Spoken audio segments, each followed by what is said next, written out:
entertain a motion to amend the agenda. If we don't have any of that, at least with my board, we don't even address amending the agenda. We don't approve our agenda. We just roll right on Okay. through into item 1. Okay. And so it really is a board culture piece, how much you invite. I would suggest that changes to the agenda should be a rare exception. Mm-hmm.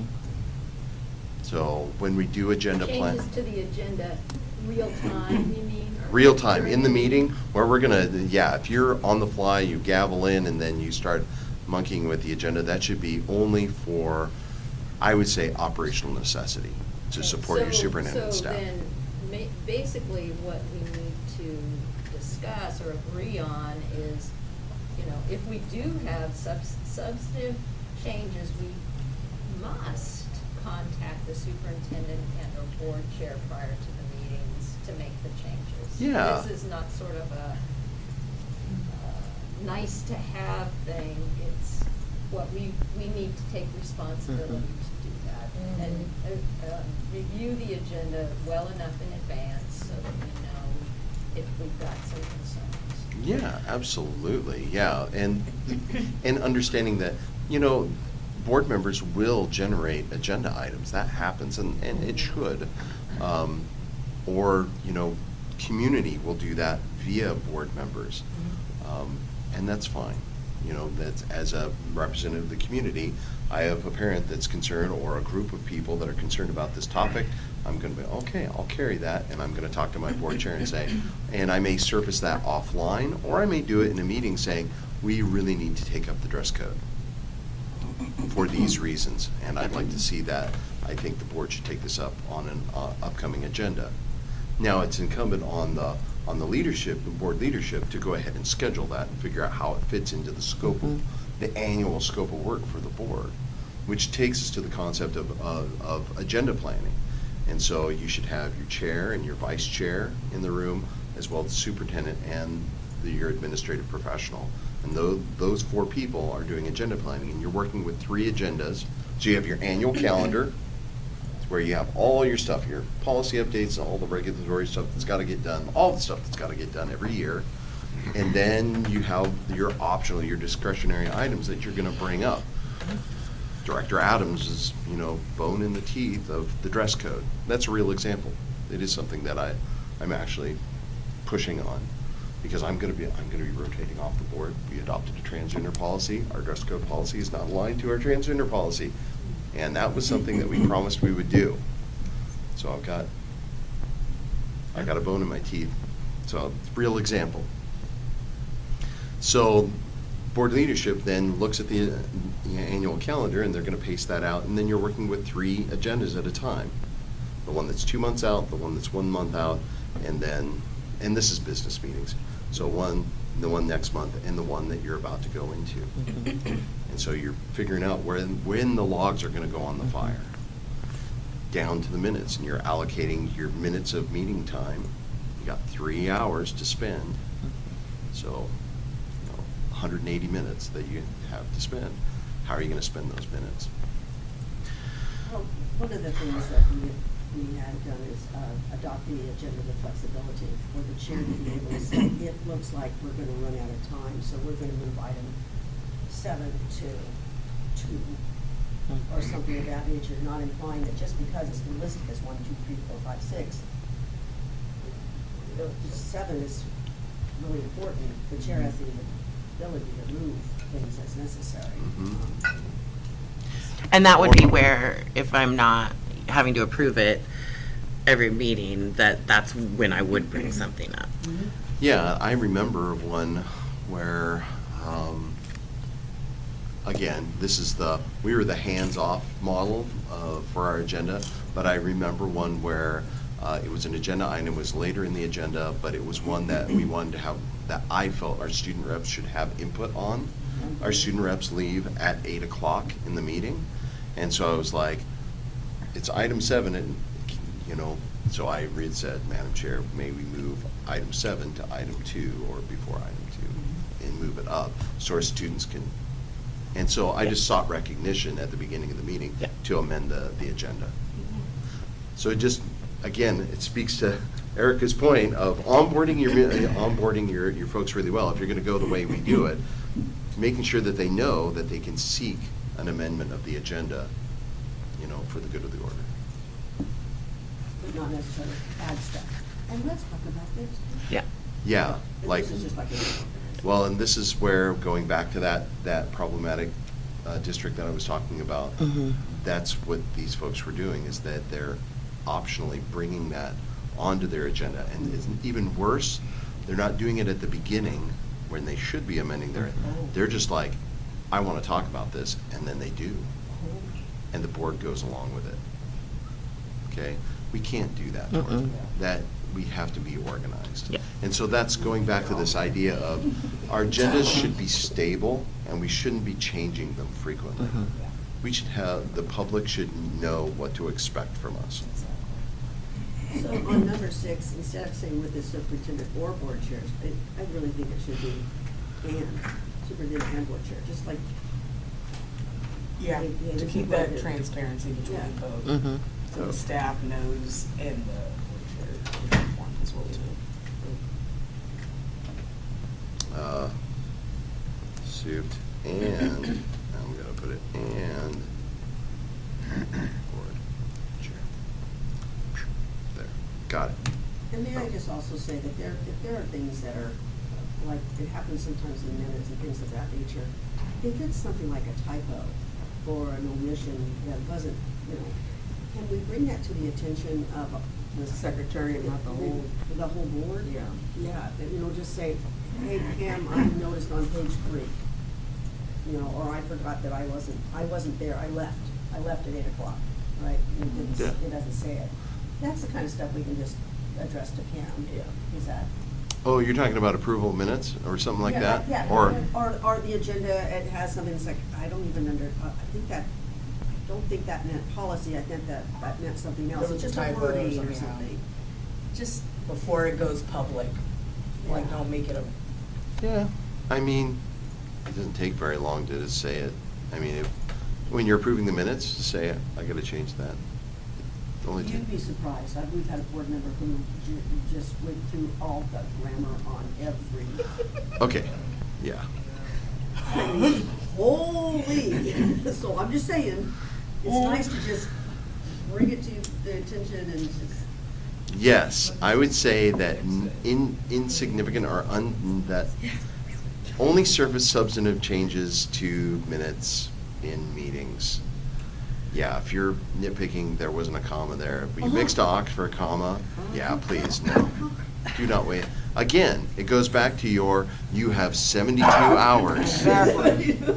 That can go into onboarding training. You get 72 hours. You can choose Yeah. what you're gonna go fight with. And I mean, yeah, Pam in the back. And for SAFE, our insurance folks, I have to keep track of when you guys are here. So I can tell you how many hours you spend in meetings. So, and also, I'm doing my best to make sure the minutes are approved twice before I put them on. So there still may be problems, but I'm trying to avoid that. But you know what, let's give some grace here. Yeah. We are all 100%. human beings, and Just typos coming out of the happen. pandemic. And you know what? This is one of the cool things about school boards, is that you have 7 dedicated volunteers that care deeply about this and will read things in detail. And so we do catch typos, and you know what, that's fine. In policy, I mean, yeah, just surface those and, yeah, drop them in an email and send them to your secretary, CC the superintendent, Yeah. always CC the superintendent. Okay. He's gonna go, I don't wanna, but always CC your superintendent when you're talking to staff, because if you're, and I just told you to violate policy, because remember, all communication of substance between the board and staff goes through the superintendent. I just told you, you can email your board secretary direct, which is a violation of policy, but if you're gonna violate policy in that way, CC your superintendent. But I mean, we're talking about typos. Yeah. Yes. Oh, that's, Okay, number 7. Board members and the superintendent shall communicate one-on-one when an individual concern rises with any member of the board superintendent team as appropriate. Board members and the superintendent shall communicate one-on-one when individual concern arises. So when you mean- It's bad when the author of the document has to reread the sentence. Didn't we just talk about grace and? No, seriously. Yeah, you remember. When Could you there mean be a boards. period after arises and then, I'm sorry, I talked. Oh, you're fine. Go ahead. I think, When yeah. you, when you mean a board superintendent team, are you talking about the board members and the folks in the superintendent's? So this is an important theoretical question. So often a lot of people see the board and superintendent as separate. Yeah. But the reality is that they're two Together. parts of a leadership team, okay? Mhm. And so, yeah, that's what I mean there. So, yeah, the board's, yeah, I mean that Okay. as it's written. Cool. But With we're any not. member of the board superintendent team as appropriate. So, yeah, if you have an interpersonal problem, then, yeah, try to address it, and we try to do that in private, Yeah. you know, and try to reduce it at the lowest possible level. But that doesn't include the, like, the superintendent's team. It's just the superintendent. Correct. Okay. So can you just put a period after arises and Yeah. Strike the rest? As- I'm totally comfortable with that. This is number 7. Strike everything after, don't look at it, I'm done spelling, after arises. There, good, done, wonderful. We're good with that? Yep. Okay. Board expectations of the superintendent. Respect and acknowledge the board's role in setting policy and overseeing the performance of the superintendent. Any ambiguity there, any issues with that? Work with the board to establish a clear vision for the school district.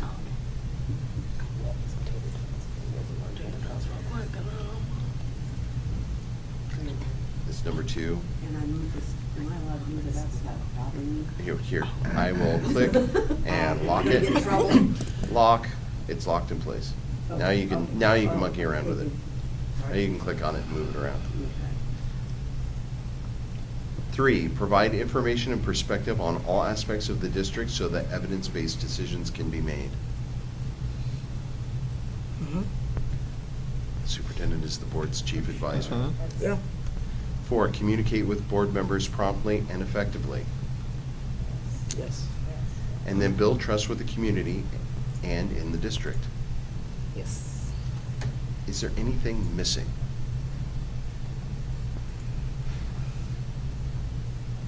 What's not here that really needs to be here? Knowing that these came from you. Period at the end of that sentence. Thank you. Which number? 5. 5. Add a period. There's that grace. Okay, thank you. Okay, and I want to move on because I'm feeling the pressure of time. Superintendent expectations of the board. Recognition of the superintendent as the educational leader of the school district. Is that Pam again? It's, sorry.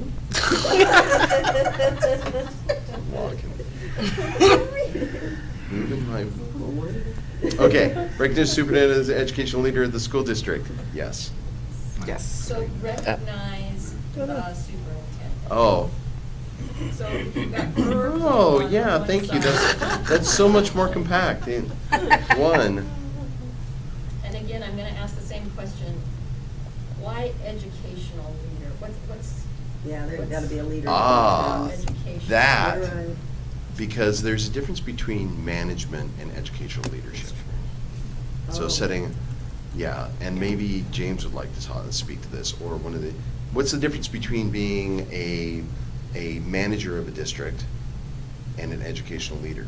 Yeah, I mean, managing the district are the operational components of making sure that, schools open on time and that we have buses and all of that stuff. And then there's the educational leadership component of the quality of the education that students are receiving and what those components are. So, I think it kind of depends on the industry, but education may have a uniqueness to it where those who are in the management of education usually come through the teaching ranks and are required to be licensed in that field rather than importing somebody as a CEO from a different industry, and so there's just a different component of having the job knowledge of the work that's actually happening in classrooms. So you would expect us to recognize that you are the educational leader of the district. Don't we also need to recognize that you're the operational leader of the district as well? I don't think I mean, that's- is that? Yeah, I hear what you're saying, is that saying educational constraints or qualifies the leadership where you're wanting to have the broadest. More broad, Yeah. yeah, that we recognize, we don't interfere with your responsibilities is what this says, Right. I think. And this makes it a very narrow lack of interference. I would like to have it be a broader lack of interference. We don't Yep. interfere. It seems like taking the word out would make it more congruent with the other part of the document where the word was removed. I think so. What if I added operational, and really drawing the distinction between those? Because there's two pieces here. Yeah, You're not producing widgets. exactly. You are fostering the growth of human beings, and that requires an interpretation of science. Exactly. I would say there's a philosophical approach to that. There's a lot to educational leadership, and it's a crucial part of what a superintendent does. Yep. So do you Yeah. want to compound that first sentence, or do you want another sentence that recognizes that you're the one that has to pull together the team that runs all aspects of the district, from its fiscal side to its educational side to its, all of the things that your cabinet represents. You're the one that's pulling together that cabinet to meet the needs of the district. That's probably not the educational leader, definition, but it's certainly a huge part of what our expectations have been, and we discussed it with you when we were talking about, your end of the year informal evaluation, which is, pulling, how well you pull together a cabinet that is meeting the needs of the district and your responsibility to do so. So is that a separate sentence, or is that somewhere and you've got it in one? And I just wanted to give my 2 cents. I really liked how you combined those together, the educational and operational, and sort of separated them as well too. Because very much like what everybody's been saying, you have very different dimensions that you have to be, sections that you have to be in when it comes to school districts. Yeah. And so being the educational leader, again, that is very vital, because that's what students are looking to you for, and parents and the community, is that you have done the work to recognize that there are gaps, and that also, just because it just means leader doesn't mean you don't get to stop learning either. You are out continuing to learn and how to best become a continued educational leader. And so, but also making sure that we're letting you know that, yes, you are in charge of operating and keeping the district running smoothly.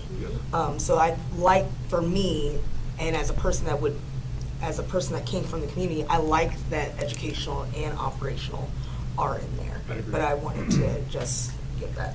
To me, those are the two biggest components. I think, between those two, it captures pretty much everything.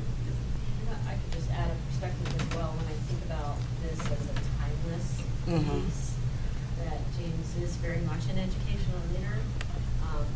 However, down the line somewhere, that might be important to call out. Mhm. Because I don't think that everybody necessarily sits in that seat. Exactly. He is an educational instructional Exactly. leader, and it's Mhm. very much needed, so. It's very much going I as would go business as for usual. Yes. For keeping it Yeah. in there. Sadly, a lot of our industries are becoming more business as usual, and they're very much missing that educational piece. So, yes. simply phrasing it as recognition of the superintendent as a leader of the school district and its educational and operational decision-making. That's good too. Say that one more. Recognition of the superintendent as the leader of the school district and its educational and operational decision-making. Yep. Like that. I didn't get it. Can you, are you in the mural? Yeah. Drop You it put in it there. in the mural? Yeah. Thank you. Yeah, just, you can put it right up there, next to number 1, and just type it in there. Yep, put it right there.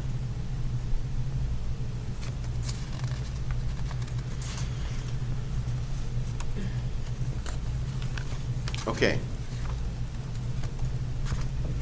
Any other feedback on that?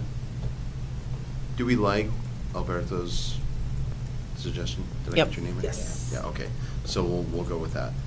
I'll just. But the one change of, or will we recognize the superintendent? Yes, Yes. I'm definitely, Okay. definitely adopting that, because Yes. it's more compact, I like Yeah. that. No, I love parsimony, yes. Okay, willingness to share the success and failures of the school system with the superintendent. That you rise and fall together. Yes. So eliminate willingness to just share the. Share the success and failures of the school system with the superintendent. Alberto, can I get you to move your post-it over? Oh, Should it be successes? No idea how to do here, that. I'm gonna move it over here. Oh, you I were was trying to. keying it. I didn't know. Here, And then. and I'll go, boop. There we go. Okay, willingness, strike. Your willingness, come on, here we go. 2. Strike.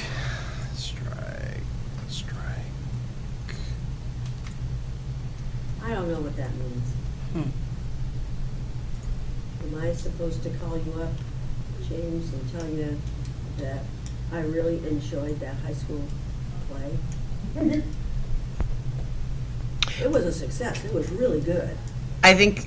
I don't see this as Is that. Are we talking about number 3? No, number 2. Number 2? Yeah. Share the success and failures of the school system with the superintendent? I don't think it's No, that, it's that not. level. I think it's much more of like, we also own the successes and failures of what's going on with this school, so we Yep. can't be like, well, it's James's fault because he's the No superintendent. pointing, It's like no finger all of pointing. us. We're all. This is yeah. about I making see now. excuses, is Exactly. what this is about. Got it.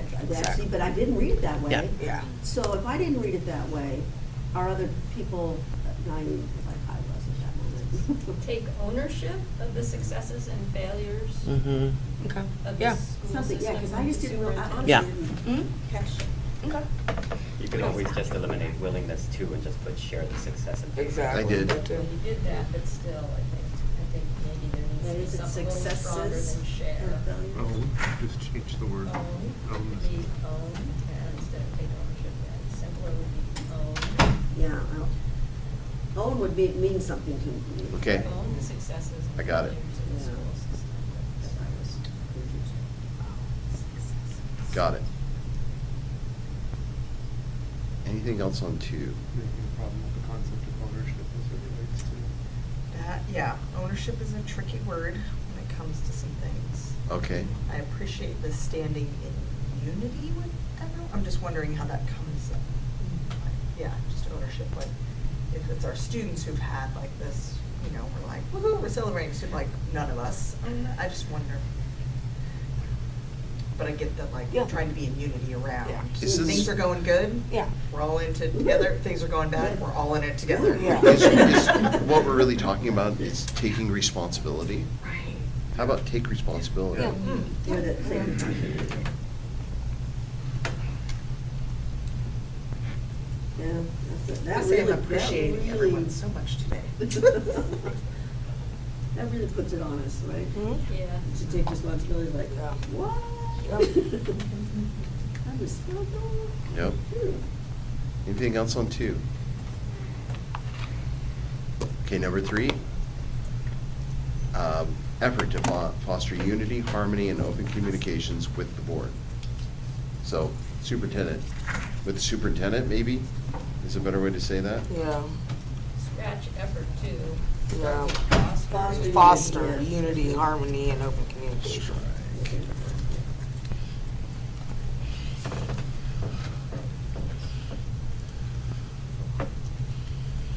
I like that action.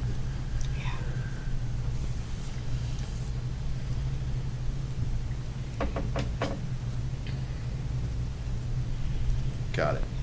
Well, Okay. we're not practicing anything, we're Avoiding surprise, yeah. Board meetings. I don't think we need to practice it, it's like Right. Mhm. we should be expected to do. That's how it's gonna be able to run, the meetings are gonna be able to run efficiently. Are we all gonna Okay. be saying 17 hours? Okay, we're feeling good about 4? Yes. Avoid, yeah, no surprises. Yeah, but get rid of the word practice. Yep, Yeah, we got I rid did. of that. Oh, I'm I sorry. I struck made it. a little note. Can you Sorry. put follow board policy Oh, yeah.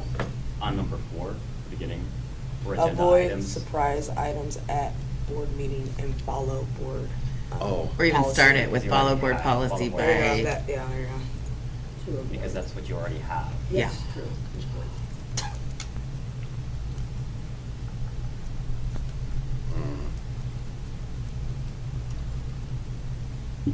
or is it board agreement, not policy? Policy is stronger. It's policy. Policy is You do policy. have- Yeah. you Okay, have great. Follow We have a board few, huh? policy and, Yeah, we do. Shucky darn. There's some stuff in there. We have to be surprises. Got it. Okay, got it. Thank you. And then 5, last one, willingness to participate in professional development activities at the local, state, and national level. Ooh, you're going to NSBA. That's true. Yeah. I do like that we keep willingness in there because not everyone has the capacity to be able to make all those professional development activities.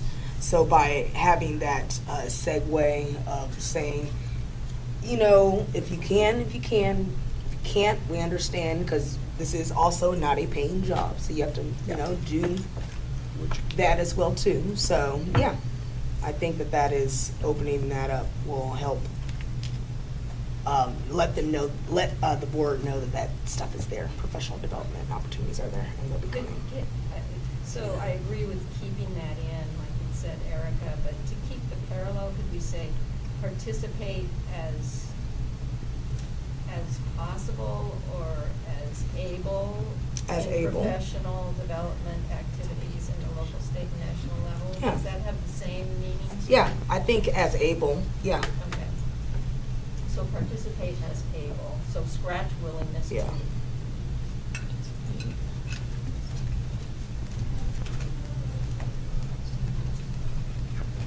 But, you know, we do ask our board members to, you know, it's not just attend the board meetings, right? Mhm.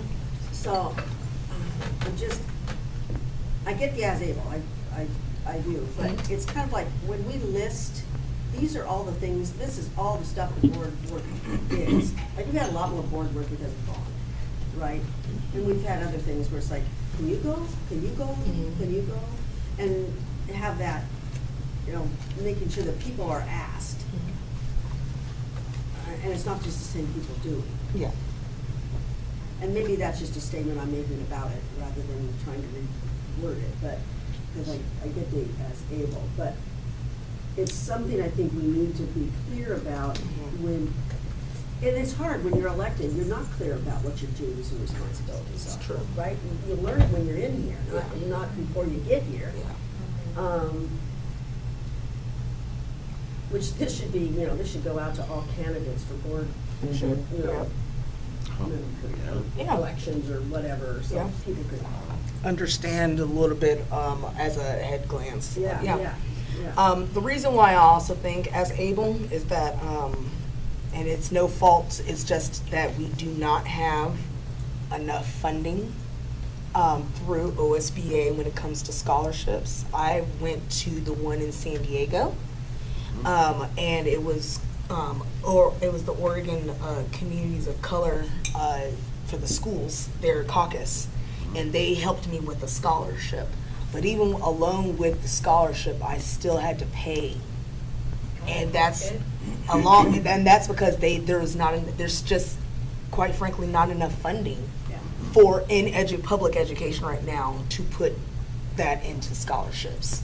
And so I think as of right now, and that's just our reality, having as able, because that's something that we're not promised. We're not really promised, as people continue to come in, that they have a sustainable giving job that that will be able to help them when it comes to trying to pay or going to these professional developments. They might really want to, but even with the scholarship alone, might not be able to. So having that, again, that segue of them being able to, and that's for not just for folks of color, that's for low income. That's for, like, we're really living in a recession right now. And so I think that we need to keep that in mind. Thank you. You could also word it as engage and volunteer in the rest. Mm-hmm. Because your engaging willingness is part of that. Yeah. And volunteering as volunteer time permits for you. My question on this one is whether, I guess my question is, what is the interest here? The interest is that board members will maintain and improve their capacity as board members through professional learning.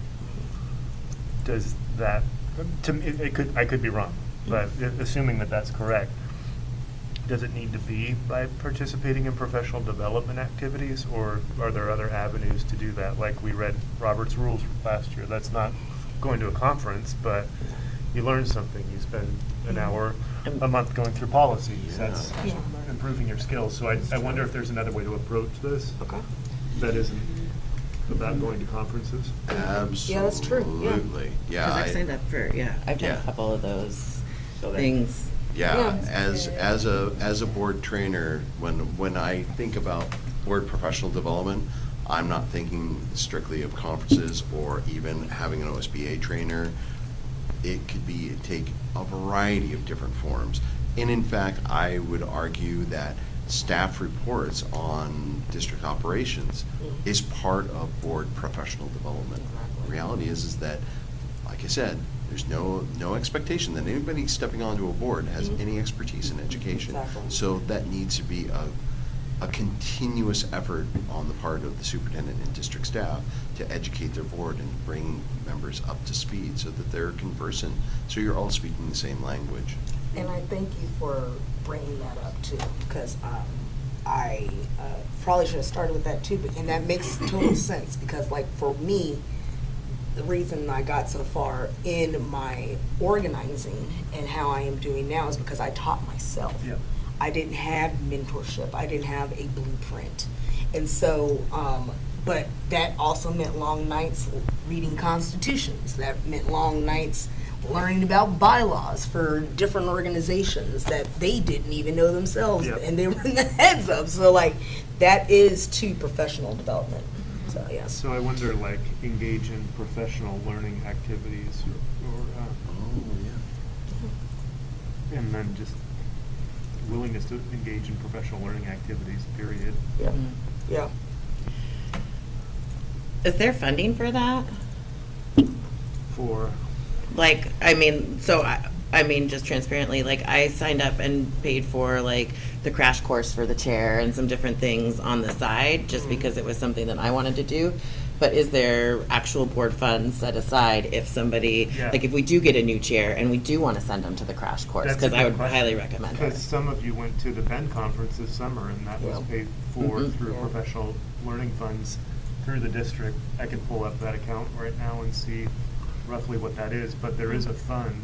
We can let you know what that amount is, because I think that sometimes people can feel artificially constrained that they can't Yeah. do something, Mhm. but there is, the board has its own budget.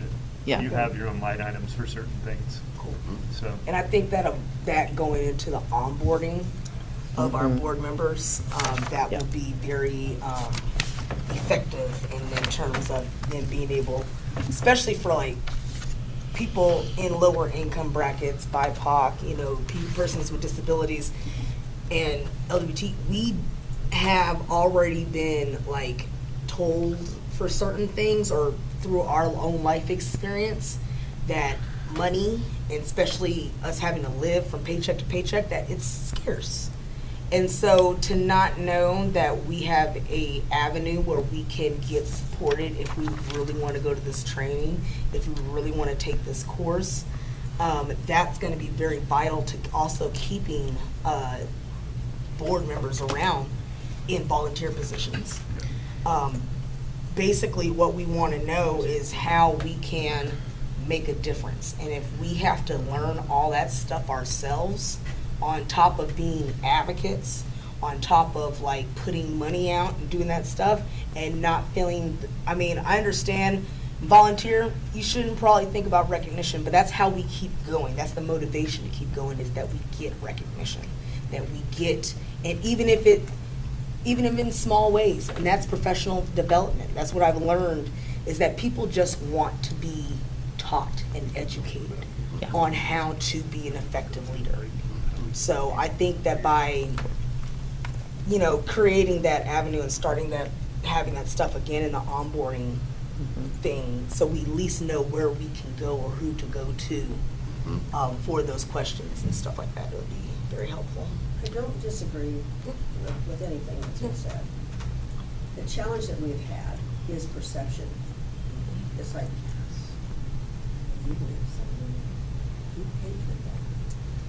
We get that crap sent back to us. Yeah. And so if it is outlined here as an expectation, right, it's like, you're right, I did go. Yeah. Because this is something that is an expectation of being a board member. And having it written, and detailed allows us as board members to say, but when we got into this job, these were some of the things that were expected. Exactly. And we've been budgeting for that, and that's why I went to X, Y, or Z. It's all about transparency at the Yeah, end of the because day when it comes to the community. It gets, anytime you spend money, it gets kind of thrown back, can get Yes. thrown back Yes, it at can. you. Yeah. But if you have some place where you can say, and yes, but that's an expectation. Exactly. If I can, I'm willing to do so. Yep. I should be able to use the budget for that. Exactly. And y'all deserve tater tots. Well, this is the first time we've had outside of the district. Yeah. I've been on the board 11 years, this is the first time I've been someplace else. It's like, whoa, right? But, and somebody will say something, you will hear that sometime. So, that's. I'll take the heat. Yeah, that's fine. Y'all are worth the tater tots. My thing is like, this is a person that has worked in the community, and this is what I've heard from folks. As long as you're transparent on the reason why, they understand there's team bonding. They'll understand. We went through a pandemic where we had to be isolated. Like, this is not just, it's to also get us out of the environment that we are currently in, so we can refocus, reimagine, and rethink on how we're trying to lead the district. And if they wanted that's the reason why they elect me, like all of us.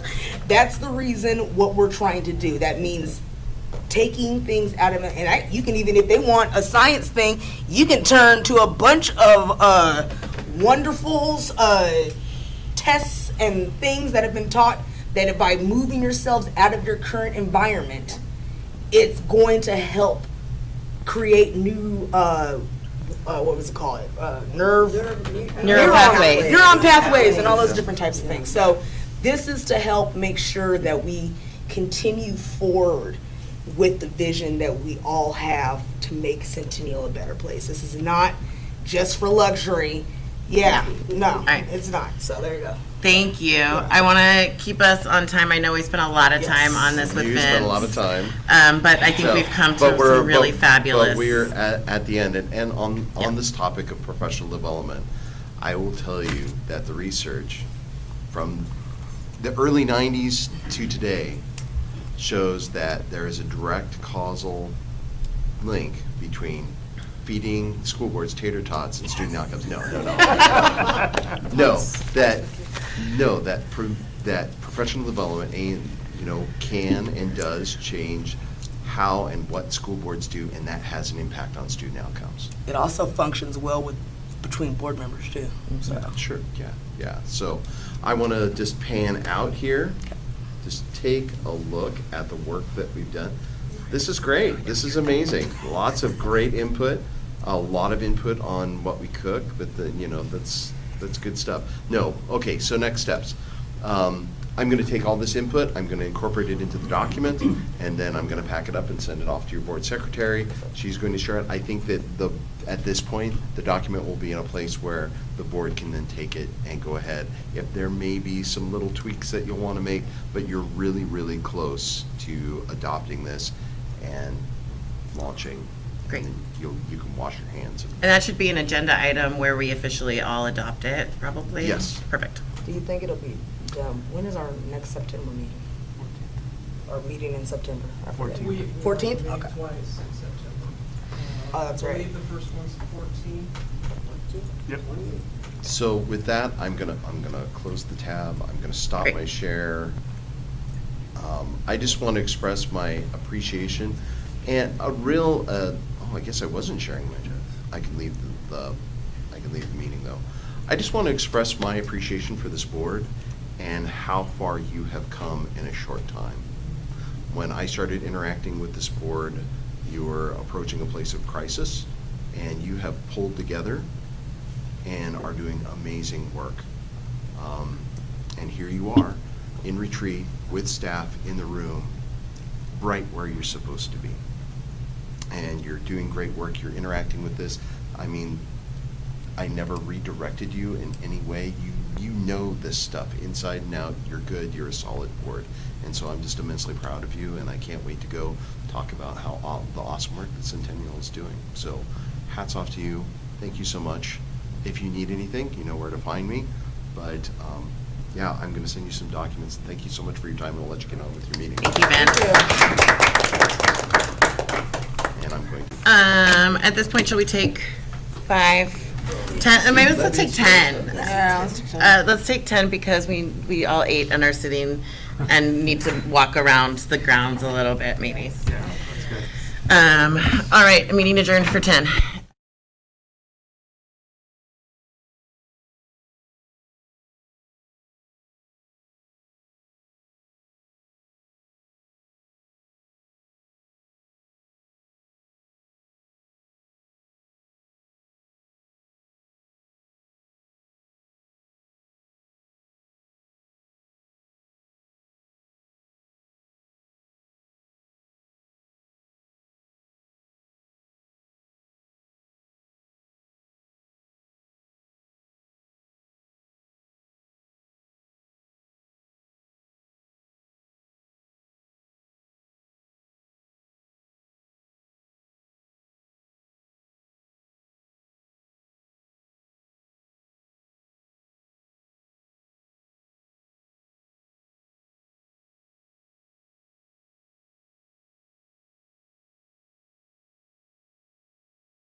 Extra time, I'm so sorry. let's bring it back here. Gonna pull up the thing. Next thing on our agenda is we're gonna jump up to the confirmation items. Can I get a? I move that we approve the confirmation items. Thank you. All those in favor? I gotta pull Jess up here too. See. Second that? No. Me? Erica. All right, I get a thumbs up from Jess. Okay. Everybody raise your hand, say aye. Aye. It's unanimous. The confirmation items have been confirmed. We're gonna then jump to, let's see, 6, integrated planning and strategic planning. Superintendent Owens and Director Callahan. So I mentioned a couple of times, let me turn my mic on. So I had mentioned a couple of times in the spring that this year we have the opportunity to synergize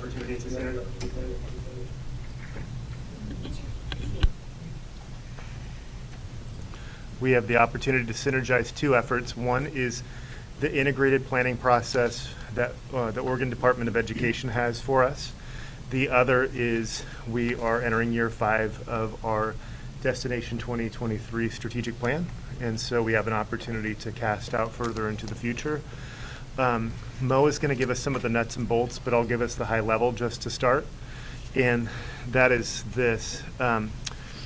We have contracted with Performance Fact, which is a consultant that helps to coordinate strategic planning processes.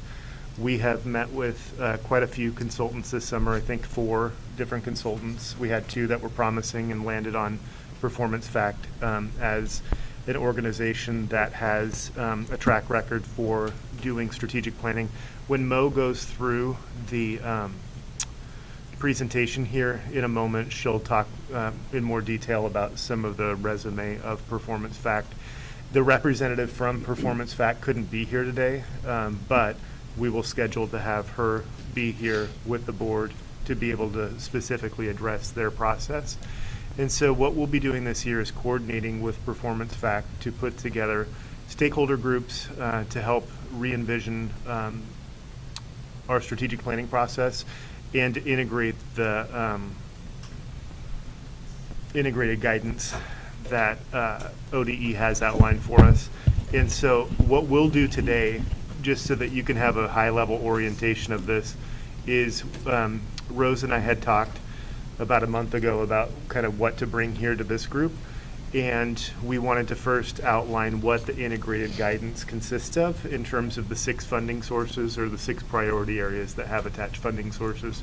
So that'll be the first thing that we go through, is just what are we talking about when we're talking about integrated guidance, so that the board has a little bit more intimate knowledge of what that is. And then we'll outline what the high-level strategic planning process is for the year.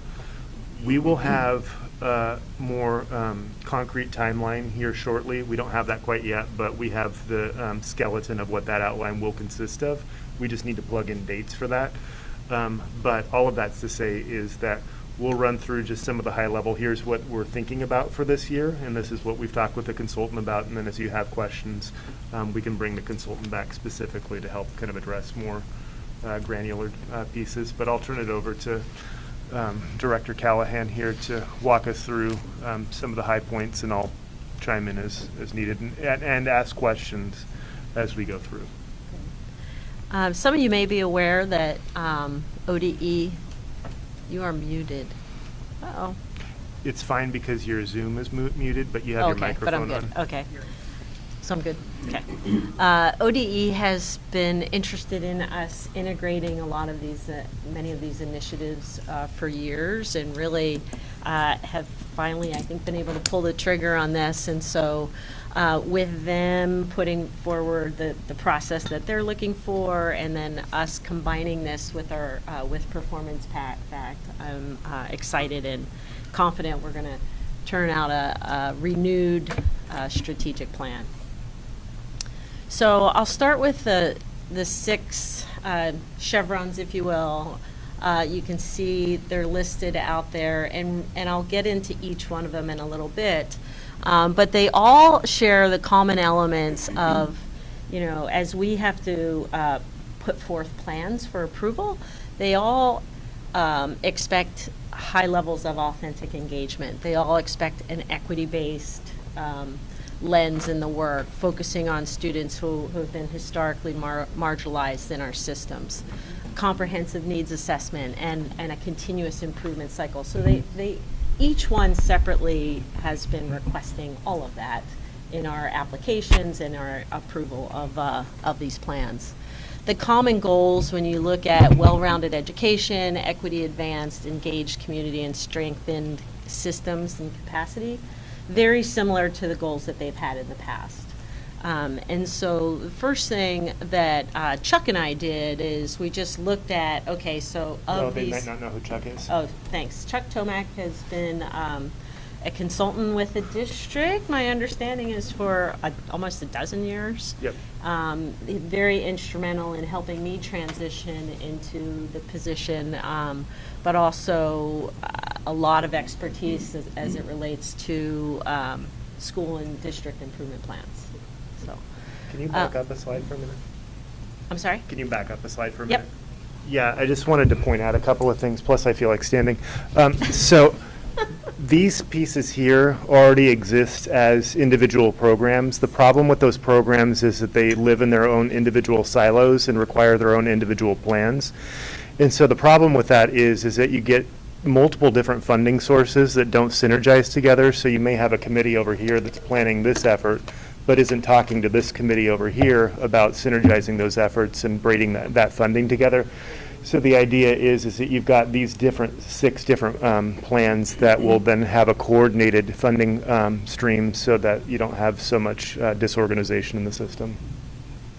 Question, in addition to an consolidated funding stream, is there also like consolidated data tracking systems to go along with that? Yes. Yeah. Yeah. That's huge too. I think that's what's going to come out on the back end Yeah. in terms of that, yeah. So we've lined them up to our existing Destination 2023 plan. You can see that they all line up very nicely with the 4 big buckets that we have in our plan. And then this may be a little bit difficult to read, but probably on your devices might be easier.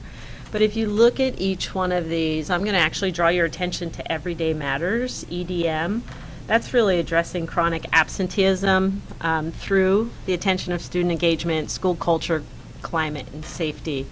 Culturally sustaining pedagogy and family and community involvement is the foundation to the success. So basically what the state is saying is that piece there, we anticipate to be a through line between the other 5. That's the foundation. Yep.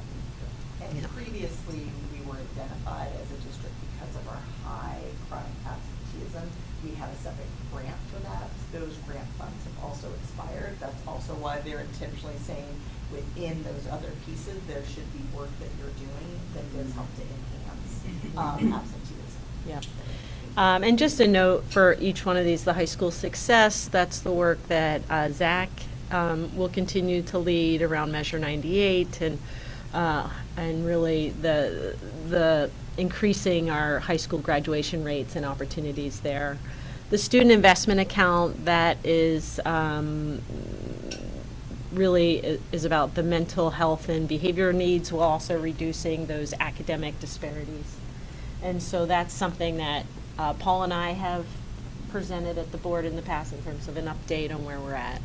Continuous improvement plan, that's been part of the landscape for a very long time in all school districts, and so that is our district and school improvement plan process, which is being now part of the 6 chevrons is one of those.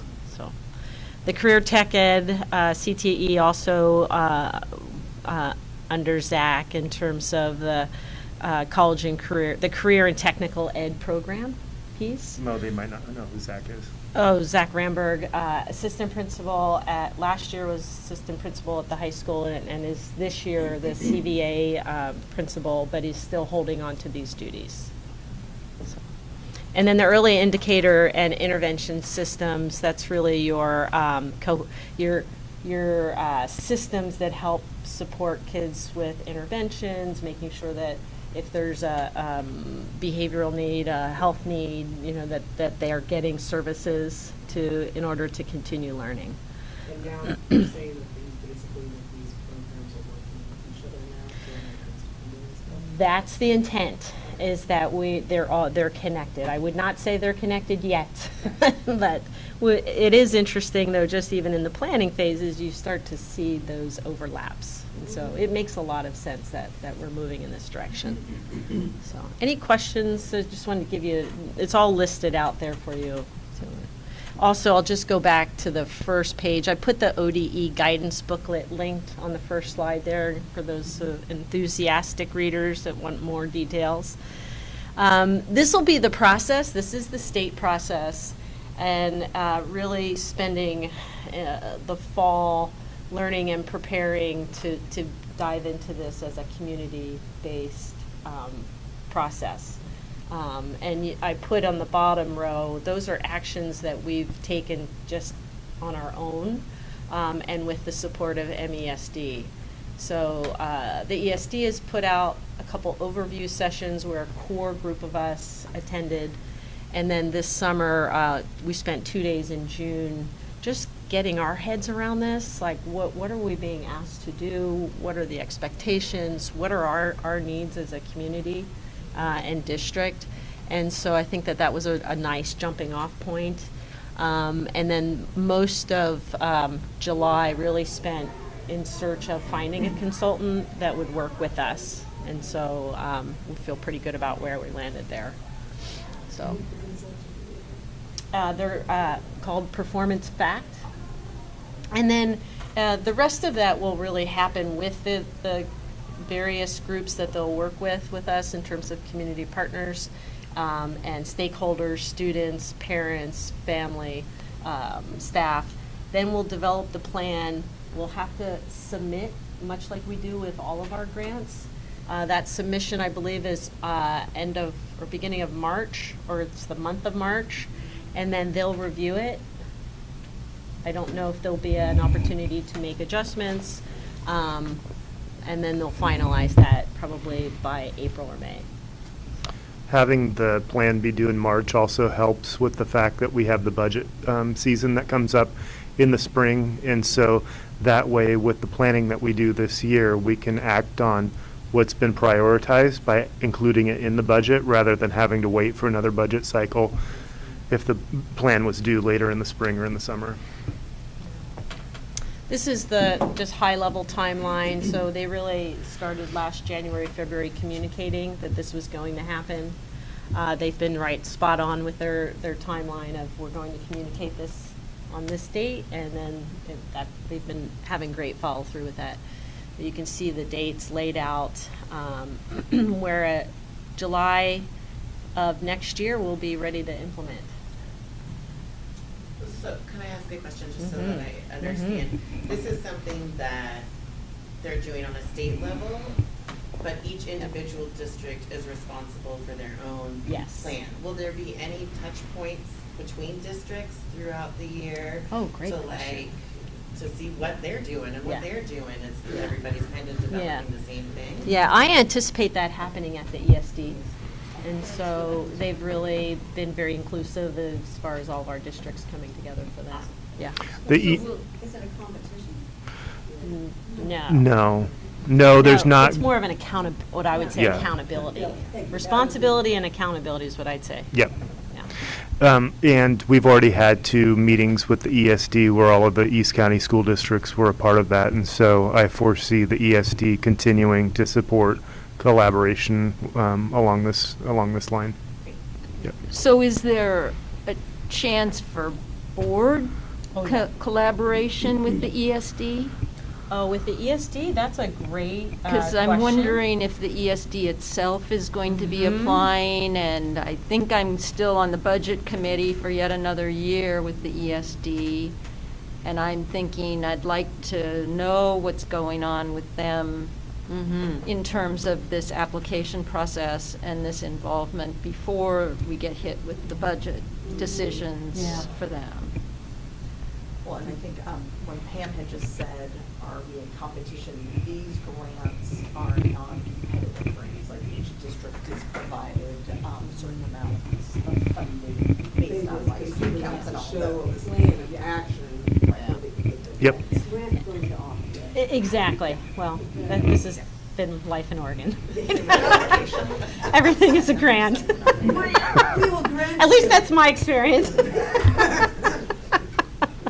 I might have just shared some bias there. Yeah, yeah.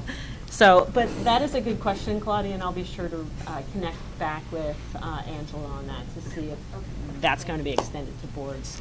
For sure, the Performance Fact will be reaching out to you and connecting with you in terms of the work that we're doing in our district.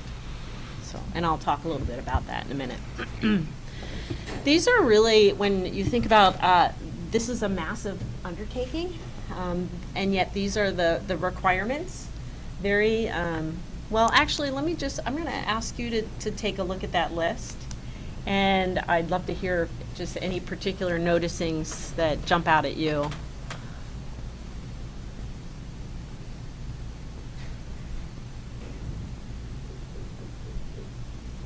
I have a question. Go for it, Erica. I see that we have tribal consultation, and I know that they are very much at risk for that. And I also know that we have another variety of other cultures that are at risk that we need to focus on as well too. And so what are your thoughts about adding Yeah. those that are like maybe, I know capacity is a thing. So I'm gonna say that right now. Exactly, the capacity is a thing, so like 2 to 3 instead of just the tribal consultation? Yes. Or how we Right. need capacity, I guess is the. So this is the state's list of requirements, and part of this also is heavily involving community engagement. And so I'll jump it down to 2 slides later. This is I don't believe this is all inclusive, but I think they've done a pretty good job of trying to hit every community group out there. You can tell me if there's one missing, and I'll jot it down and send it to them, but pretty. I would love to know, like, what community-based organizations they've reached out to. Well, they're not reaching out, so that's the work we'll do. Okay. Right. Okay. So they're basically saying, look, you have an opportunity to really flip the script here by reaching out and engaging your community stakeholders. So this is the list that we're trying to. Yeah, Okay. yeah. To a point where, and I hope I'm not giving you whiplash here on the slide deck, but they're in community engagement alone. I mean, they've created rubrics around this to basically say, if you're doing it well, this is what that looks like. Yeah. You know, you're collaborating, you're deferring things to your community stakeholders, you're involving them, consulting them, or are we ignoring a group? You know, so they've gone so far as to really put together some guidance for us to do that work. Yes. So. So, back to the planning requirements, since the state has not funded QAM, what the heck are we doing consideration of? Yeah. Well, I think that's been their North Star for a long time, but have not been able to realize some of the gems in there. When we go down and lobby, Mhm. so your It's a great- ODA is saying this to us, Mhm. we're going to consider QEM. Yeah. There's the budget line item for that that's been there for how long now? Easily a dozen years, right? So what are you gonna do? Yeah. You've tasked them to tell us to do it, and now legislature, you haven't even hit the bill close. Wow. Yeah. Yeah. Okay, so we should look at this as opportunities to push back. Exactly. Okay.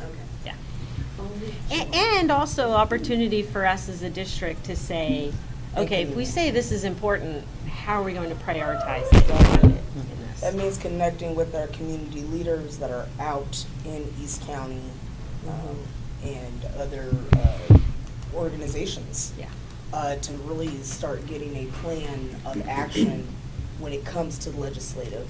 Right. And I also even, I mean, as much as I hate to say it, we need to start looking now during election time because of how divided many folks are. Like, we need to make sure that we are actually applying pressure and getting out and helping those folks that we know that are gonna help us pass that. Because if we don't do that, we're not gonna be able to do anything. But the first item of business there would be to educate them as to what a community is. Exactly. What Right. that line item looks Exactly. like. Which means having informal, informational meetings. But then Yeah. again, we have to think about capacity-wise. Yeah. Right. So, and then, you know, just reading through this list, to me, what really jumped out is this is very much a relational process. Yes. And So it's really not gonna happen connecting overnight with either. our kids, connecting with our families, connecting with our community. And then I already talked about the community engagement, so listen. May I ask Yes. about, yes, the tribal consultation? So is this a government to government? No, back to the slide you were on Yes. just before. Yep. Yeah. So it's there, tribal consultation, that little box. So this is sort of a, have we had this before, that we've had the government to government discussions with tribes? I believe, Yes. I believe we have. We have. It's been a requirement But for it has when we been. went through the Student Success Act process and looking at that piece, they've required. So to Erica's point, they are really trying to elevate and Yeah. make sure that while in Oregon and especially Portland Metro, there often may not be on initial flush thinking about that there are Native students. Actually, Portland Metro area has one of the highest number of urban settings that we Exactly. have, Native Americans in the whole country. So they're wanting to really intentionally make sure that it's a group that we don't forget about. So we were required to do that, and the MESD helps with some of that work so that Oh, okay. because of all the districts here, we're not bombarding the tribes 9 different times, but we can do some coordination. work. Because that- I'm concerned that that can maybe delay some of the timeline things, especially if it's a government-to-government consultation. Well, and that's one of the things we want to make sure, like Denise said, that the coordination is streamlined, so that Okay. organizations aren't feeling like they're being peppered by individual districts because they have to satisfy a requirement. What we really want to be cognizant of is not extracting from communities of color in terms of, hey, we're going to consult with you because we need to check this box because that's part of our Right. requirement. It needs to be authentic engagement, and there's different levers in terms of how that engagement looks for us. It may be working with ESD, but it also may look like individual consultation with NAYA or NARA, or, different avenues where we can have outreach with our tribal partners. And I think that goes going for the organizations as well too, to represent those different communities like Imagine Black and Apano and all these other organizations that are out here doing the work and have a big base because of the lack of resources within those communities. And so I think by, now I understand why the tribal, and it just occurred to me, and that's like something that I'm not used to, which is sad, but I understand why that portion is there is because this is their land, formerly. And so, like, I totally get that, but I'm very grateful for the community engagement, which is really acknowledging the fact that even though it is their land, we are a very diverse group of, in a district, and we're trying to make sure that we are voicing opinions from every perspective and life experience. So I think that this is going to do a very good, I know that this is not, I'm going to let you know it's going to be hard. These are going to be very difficult conversations that we're going to need to have because of how we were conditioned. And so, but I think by making sure that we are open to learning, and maybe we may not understand at first about certain things, but continuing to hear those experiences. And, you know, just because you may not understand who that is, doesn't mean you can't empathize, though.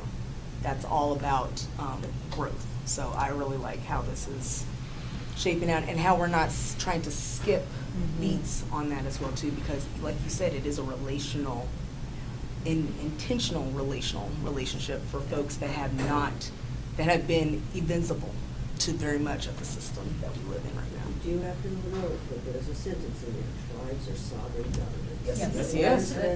There's the rub, there's the government to government, there's the. yeah, And no that's- tribe speaks for all tribes. No. That's true. You have to consult with Right. all So tribes. how are you gonna manage that in, Right. that's the largesse of where we live? Well, there's plenty of ways to find out what tribes are where within where we live. There's even a map that you can go online and find out which land that is. And so by making sure you just connect with those tribes, because not every tribe lives or is from that land, but as long as you connect with the folks that are in the space that you're in, the land that you're on, you're gonna be fine. It's not that we're gonna have to connect with all 9 tribes. Yes, not all 9 tribes live in this state, but what you're just trying to recognize those, because you can't recognize anybody, all 9 tribes in the land. Right, And then but- by being transparent with that and letting folks know about that, and they already understand, to be honest. But as an individual district versus a district within the largesse of Multnomah ESD would allow for that kind of communication and education down instead. Can you imagine every district Yeah. trying to extract that Yeah. individually? I think that the role of the Multnomah ESD is going to be critical to develop what those pathways are so that there is meaningful dialogue with the limits that even the tribal governments would have. I mean, I can't imagine everybody just showing up at your doorstep and asking of you, right? Because what's their capacity, let alone our own capacity? So with the ESD, that's a roadmap that they would help develop so that neither group is overwhelmed with trying to meet what this is asking us to do. And that's the piece of, it's been interesting to see how the tribes have been engaged prior to putting it in a box. Yeah. For us to read and be Yeah. responsible Yeah. for. It's like, And so I think that. I think there's a balance. Yeah. We want to be intentional, we want it to be authentic, Yep. and we should be doing it as a district, not necessarily punting it to the ESD and saying, well, if they've done it, it's good, if they haven't done it, Yep. it's not a problem. We should be reaching out, and I hope to see this ongoing, Yeah. not just for this, Yeah. but on an ongoing basis, whenever we're talking about community outreach. We have a formal relationship with our local tribe, Yep. the Confederated the tribes of Grand Ronde, as well as some unrecognized groups here in the community. And so, yeah, I want it to be formal and ongoing and meaningful. If efficiency-wise, we start with the MESD, we start there, but we should really aspirationally be looking to have a direct relationship district to tribe. And I think that by putting that in writing as well too, and I don't know where we would be able to put that, but if we don't have that in there where it's like, yes, MSD is like shaping the framework of how we're to go about this, but it is up to the districts to do the work of building that relationship. If we don't have that in writing, I know that a lot of other folks, I mean, right now we are committed, but I'm thinking further down the line where folks were like, well, it's not written, so I don't really have to focus on that. So I think that by making sure that that is in writing in terms of like, yeah, they're creating framework, but that's your job. That's the reason why folks elected you, is to engage with the community. And that means folks that don't look like you as well too. Does the ESD have any contacts already established? Oh, yeah. Yeah. That's Yeah, they're it. fully aware and have had conversation with the state and also with districts. Because that's a great way to focus particularly just going on to that person directly versus trying to find your way. Exactly. Because then Exactly. it's gonna seem not as Not authentic, intentional, yeah. yeah. Right. And Yeah. these schools will have those folks already in place that can directly go in, can be carrying that message to us. Right. And I think by, even if it's like doing phone banks or whatever it is, like if y'all need to help me set up, I'm a phone script queen right now because I am in the repro movement. But it's just by giving folks something to go off of. Phone scripts are to help guide them to persuade the message that they're trying to put forth. It's not meant for you to read off over unless it's a voicemail message, but it is meant there to keep you on track. So like when it comes to reaching out to those communities with the reason of why you're reaching out in the first place. And so, and I know that, I'm telling you right now, phone time that's a lot. That's a lot to ask. But if we want to be intentional with this to a lot of our communities that have not been in touch, maybe with even a person since they put their child into school, that's how you're going to really get their attention, is that you're reaching out to me and you're asking me. Yep. And that means, and if, I mean, like I said, like, that's something about doing the scheduling, reaching out, and that's also mean, you know, asking board members, because that's why we're elected, is to make sure that we're connected with our community. And that also means that knowing our schedules and that our capacity, and, you know, maybe even setting a day within a month or something like that. That's something to discuss with board members on what would work for them. But that is in their job description of, that we just got done with our board operating agreement just a few minutes ago, is that we're supposed to make sure that we are at least getting information from the community to make valid decisions to help our students within the community. That includes youth, that includes elders that are, you know, that are still here and pays taxes. That includes everybody in the community that has a say and that has a passion for education, so. Is this presentation available, like, was it linked into Board Book or something? Yes, it is. Perfect, great. Yeah. And that linked to community Yep. engagement? Perfect. Yep. Yep. I want to take a look at that. Thank Yeah, you. yeah. Well, and I appreciate what you're sharing, Erica, because one thing that we had in one of our initial conversations with the small team as we're just, you know, wrapping our head around this, is how do we really think about community engagement in a really two-way, more collective way than we've done before? Because we've said specifically that we want to be really conscientious of asking any of the groups that are listed on that really long bulletin for more information without us sharing, like, what is it that we're going to do with this information? What can we act on? Because this really is a two-way, and if we're just collecting information and then we're never following back up, many communities have been disenfranchised because of feeling that, and so we're trying to be really, really thoughtful. And so I appreciate the additional ideas that you're sharing, because we're wanting to do this in a different way, and ODE is saying start with this on the front end instead of just getting input on the back end when Yes. you're done, and that'll change dynamics too. Yep. Hopefully. Yep. Yeah, they want the community to inform the plan, not just validate the plan at the end. Exactly. Yep. Great. Yeah, they've said community involvement for years, right? But- Exactly. But this is Oh, Lord. entirely different. Yeah. Sorry. You were gonna say something. The previous document, the community representative was just our Sun School rep. Yeah. And to me, that was pretty sad. The Sun School rep is an employee. It's not any community engagement.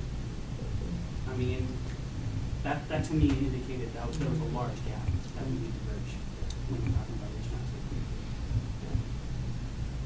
Tasha, you were gonna say something, I thought. Oh, I was just gonna say, I think the intention that ODE has is that if we don't already have an ongoing, sustained, authentic relationship, that this is an opportunity to do it. Yeah. That this is an impetus to do so, if we haven't done so. Yep. Sure.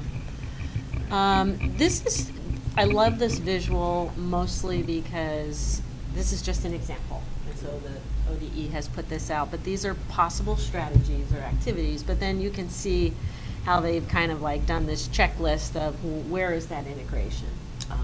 And so you can see success, the Student Success Act, high school success, and so on and so forth, and then the check boxes. So you can kind of, it's a nice visual to see the integration.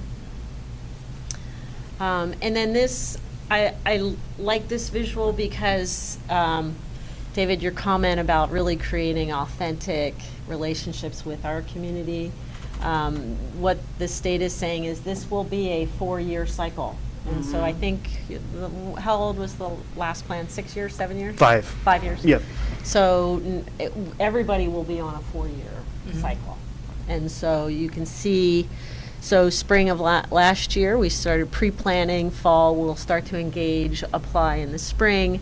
Then for 2 years, that first 2 years, we'll execute the plan, but we'll continue after that. But we'll then start to plan for that next rotation. And so, which is good, because which as is you're good. getting the data from the first 2 years, that also Yep. give you 2 years to finish up, finalize Exactly. anything. Yeah. Yeah. So this time it'll be destination 2027 instead of 2020? Yep. Yeah, so we're looking at a 4-year plan. What it's titled is TBD, but that's our working title. That's our working title is Yes. Destination 2027. So. It's going to be an interesting thing, it's going to be monitored statewide, right? Mm. They're putting every single district in the state of Oregon Yeah. in the same timeline. That doesn't. Are they gonna be able to? I'm assuming. Good luck with that. Hey. Let me tell you, they're doing a pretty good job of monitoring the grants right now, so. Just you wonder about, shouldn't this be staggered? At some point, maybe it Yeah. would be staggered, you know, so not every single district is doing the And I'm exact sure they same can see that within the data, which makes them also start to plan ahead, because that's what you're supposed to do. Yeah. Yeah. Oh, I see that coming down the pike. Maybe we should have plan A, plan B. You know, that. Or staggering Frat- between ESDs. Exactly. Right? Exactly. So there's So- like almost a regional or something that just Mhm. looked like a For lot sure, for yeah. everybody. I will Exactly. say from a user's perspective that I can tell that it's very well thought out. There's a lot of connectedness, that they've been positioning themselves for this moment, I believe, so. I'm sorry. Next, we'll move towards more of so that's the context, big picture for this, what the state is asking us to do. The next part here is some high-level information from Performance Fact. We looked at, I think I did some initial just exploring of maybe 4 or 5 different consultant groups. And then James and Tasha and I interviewed, I think, 3. And really what I would say is Performance Fact for me surfaced to the top because I found them to be adaptable to what our needs are. And so that became very clear, and that they were very student-centered, and that their processes would probably work well for us. So to me, that's why I thought that Performance Fact surfaced. But do you have anything to add, Tasha or James? I particularly like the possibility of working with them to develop some equity metrics and to go through an comprehensive equity audit process. And I liked their focus on engaging with the community in person and right now a lot of things are virtual, and many contractors were really focused on virtual facilitation. But when you want to engage the community, it's really nice that when you come in person, you provide a variety of options to reach diverse communities. So they're coming in person and facilitating many sessions virtually that are more conducive. That's an audit institution. Yeah, perfect. James, do you have anything you want to add? Yeah, I would just say that they've worked with other districts. Currently, they're working with Hillsborough to do their strategic planning process. They work with Federal Way in Washington, which is a larger school district. In fact, that's where Cassie Swenson and Maren Miller previously worked. And they had really good things to say about the work that they had done with Performance Fact when they worked in Federal Way. And just our interaction with the consultant group. They seemed on point. They seemed, like Mo said, responsive to our requests. We were able to provide them the ODE integrated guidance, and they were able to respond back in short order in terms of reviewing the guidance and thinking about how different components of that guidance would fit into their process. So we felt very comfortable about the competence that they had relative to the work that we needed. And it's a small organization, and so I don't think they have more than like 5 or 6 people on their staff, and so they're very selective too in terms of what they can take on, and so I felt pretty good about that. This slide I linked in their website for your viewing, and then also in the bottom right of the screen I pulled off their testimonials just if you want to read from other districts. Oh, one thing I wanted to say also, this was already touched on, but I remember as part of the informal evaluation process that I had last month, one of the discussion points was having equity metrics, and that's something that they specialize in helping districts identify. And so I feel good about the fact that we can work with them to determine what the best metrics will be for us for ongoing monitoring beyond just this year. And then really one of their drivers, what I would say in terms of the why planning, is really in that alignment piece. And for me, knowing, I can't tell you how many conversations I've been in with administrators and teachers around the want and the need for alignment. So this really spoke to me, and I think hearing them speak to, look, we're not interested in coming in and changing everything. If you have things that are working, then we'll revisit those things, but it's not a full overhaul. And so that was really attractive, I think, to us as well. And then embracing diverse voices. In a minute, I'll show you a list of their various groups that they'll connect with from within our community. But they're very supportive and use student voice as well as others' voice in terms of this work and really understanding what's happening for the learner's experience. So, pretty much you can count on, regardless of whether they're meeting with you as a board or if they're meeting with the core team or student focus, they'll use data. And so already we're working together in terms of what we can get them access to. What does it say, and then why does it look that way? Really trying to unearth some of that, and then move into the possible solutions. And so that little inquiry cycle, you can just count on that showing up in some way, shape, or form as they work with us. And then equity centered, definitely they are.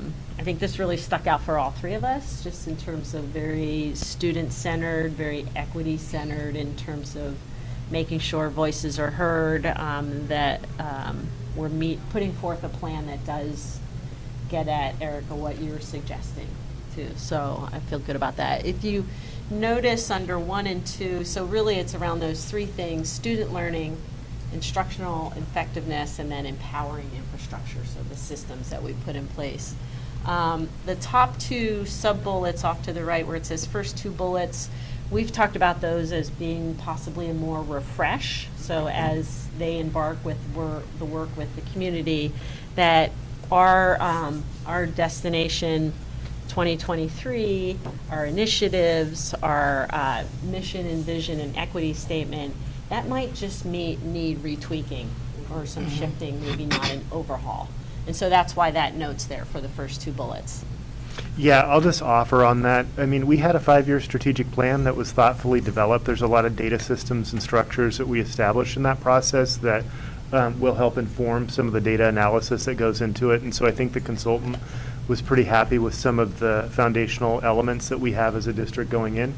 And our 5-year strategic plan, we weren't able to fully implement. We were sidetracked halfway through that. Okay. And so it's one of those things where there was a few slides. I don't expect you to memorize all of the slides, but when it talked about the different outcomes that were in the ODE guidance relative to what is already in our strategic plan, there was a lot of validation between what ODE requires and what our plan already consists of. And so there's a bit of a paradox there where we want to make sure that we're having authentic engagement to inform our new 4-year plan. And at the same time, we don't want to throw the baby out with the bathwater. There's a lot of good stuff that we're already doing. And part of strength and leadership is continuity. And so it's a matter of preserving what we're doing already that we haven't been able to fully implement, or what we've implemented and has good success as well. And so I thought that was an element that our consultant was able to bring to the table, is how do we preserve the good things that are already happening with the plan without just scrapping it and starting over because they're a new consultant, because that can happen sometimes where they say, well, here's what we have to offer, forget what you had before. And so I felt good about the level of preservation and level of innovation at the same time. And then the same thing with the instructional effectiveness, the 4 pillars. I mean, those directly line up with what the state's 4 goals are already. And so though it might need a refresh, it's likely not a full overhaul. These are just some of the stakeholder groups and tasks. I have a full page of proposed dates that James mentioned we're still fine-tuning. But they will meet with, what is there, like almost 9 or 10 different groups there. And this is within Centennial? This is within Centennial.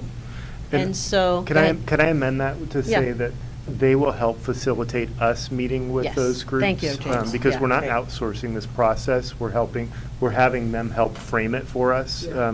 And part of the reason that we have a consultant is so that we as district leaders can engage in the process alongside our stakeholders and be able to bring ideas to the table rather than have our brain cognition weighed down with having to facilitate it. We can also participate in it, if that makes sense. Yeah, thank you.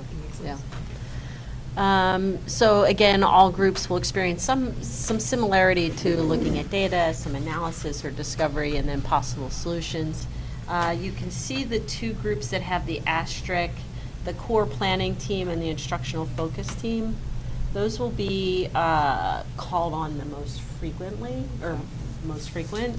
Core planning team, that's the team that will kind of monitor from start to finish, making sure that we're on track and that we're meeting the needs of the community.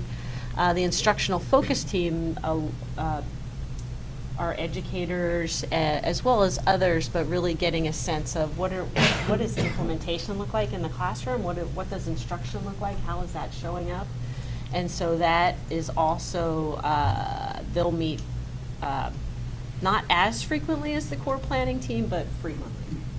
And then they're also trying to, as we look at the calendar, try to take advantage of existing meetings that are already there so that we're not adding more time, more meetings onto things. And so things like cabinet, we meet every Thursday, so they'll insert themselves on Thursdays when they want to connect with cabinet. Board meeting, board those times, they would likely participate during that time. So there won't be additional times necessarily.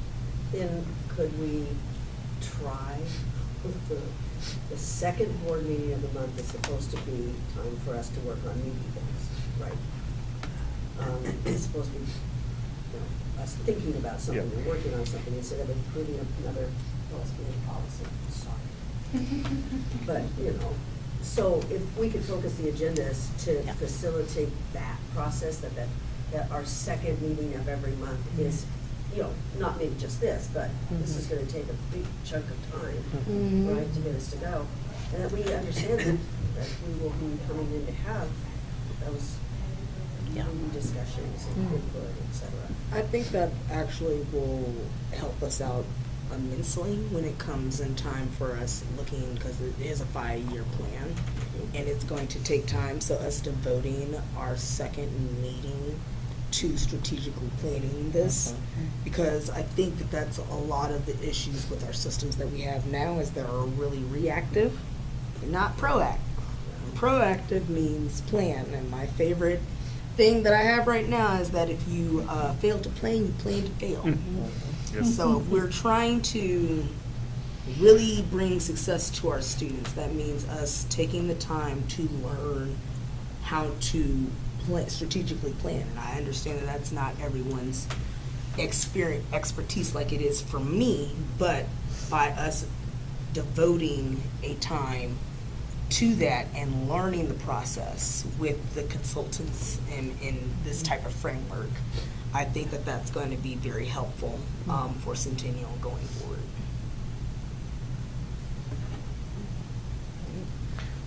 Jess, you doing okay? Okay, cool. Cool. At this point, it's questions, comments. Yeah, can you go back to, can you elaborate on community voice focus groups? Let's see, I think I can. Let me just grab my notes. Because there's two, there's the community forum and then there's the community voice. So let me just see if I have.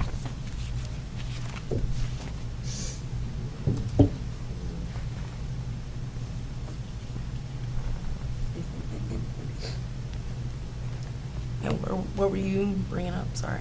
The community forum and the community group are Oh. voice and the community forum. It's already back to my previous comment about kind of the old ways of doing community engagement, where you post a link, whoever shows up, you call it good, and you said you did community engagement. This is not intentional. It's not proactive, as you say. We're not identifying the active community groups in our neighborhood and going to their meetings and cooperating with them, collaborating with them. Yeah. As you say, getting to the point where you're deferring to them. That is collaboration. That's community engagement. Forum, that's like the bare minimum. That's what I think, that's what the focus groups are meant to Yeah. be, is that more intentional, proactive engagement. Awesome. Well, yeah, I Yeah. really want to hear more on that. Doesn't have to be right now. Yeah. And I would love to hear more on the student voice team as well too. Yeah, and I as wanna- well, just because as a person that was part of it, that has been a very strong advocate when it comes to student voice.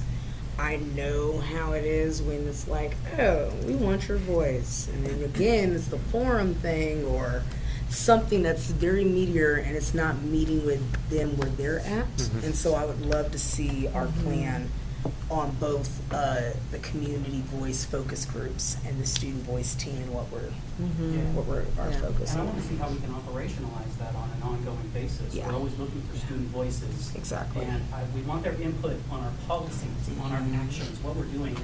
I don't necessarily want to hear that the dance went well, that they're doing great on their homework.